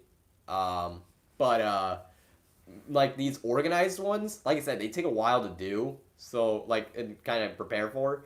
And I want to be more focused on actually like uploading videos because I know a lot of you guys are kind of you want me to upload more anyways, and I do too because it's like I have my Mac. I haven't really used it much for editing. Up to this point, and I want to do that more. Yeah. Yeah, thank you guys so much for sticking around through these streams, and like watching all these. It really means a lot to me, and it's just awesome to see all you guys come here. And like I said, I will definitely come back to doing these. It's just I'm gonna take a break for a while. This is not the I know I said the final live stream, but it's just a final one for a while. So it's not like forever. These are some of my favorite coaster streams I've seen. Thank you so much. Your streams were great. Looking forward to my upcoming content, and hope to see me in a stream again soon. I'll probably still be in a bunch of like in the comments of a bunch of other streams. Um, so I won't be so there's at least that. Yes, I just kind of explained, but this is the last stream for now. I've done like I think we're in the teens now at this point. Yeah, your streams have always been the wait, what? You got rid of it, dang it. Oh, here we go. Yeah, your streams have always been a good time along with Coaster Daddy's. Yeah, I like his streams. And he's doing one tomorrow. He actually was gonna he proposed doing one like around the same time as mine. I was like, can we not do that? And most people wanted it to be on the next day anyways. I like to think that at least some of those people who picked because of my stream. But because he's doing a stream tomorrow Sunday morning, because he was at Cedar Point today. But yeah, his streams are really good. If you don't go into them too much, yeah, check out his streams. They're great. And there's some other in CoasterBot. I believe he will be doing a live stream next week or some point next week because his channel turns 5 and he hit 50,000 subscribers. So I'll probably also be there, like see that as well. So yeah, I could do those informal streams. It just shows you that they are really good. Yeah, like yeah, it's definitely something. I think now that you guys are like saying it, yeah, I think I will do that. All right, so hey, I got finished. Even in the end, I got finished with everything. I got finished with everything before like the theoretical like longest thing, which I didn't think I was gonna do. So now this is gonna end. This is the end of the streams for now. So thank you all for watching for these past I guess many streams at this point. And yeah. Thank you all for watching, and I'll see you all next time here on Coaster Hour. Phantom Coasters, you came at the end. You came at the end. Oh my god. All right, but see ya. Bye. Alrighty.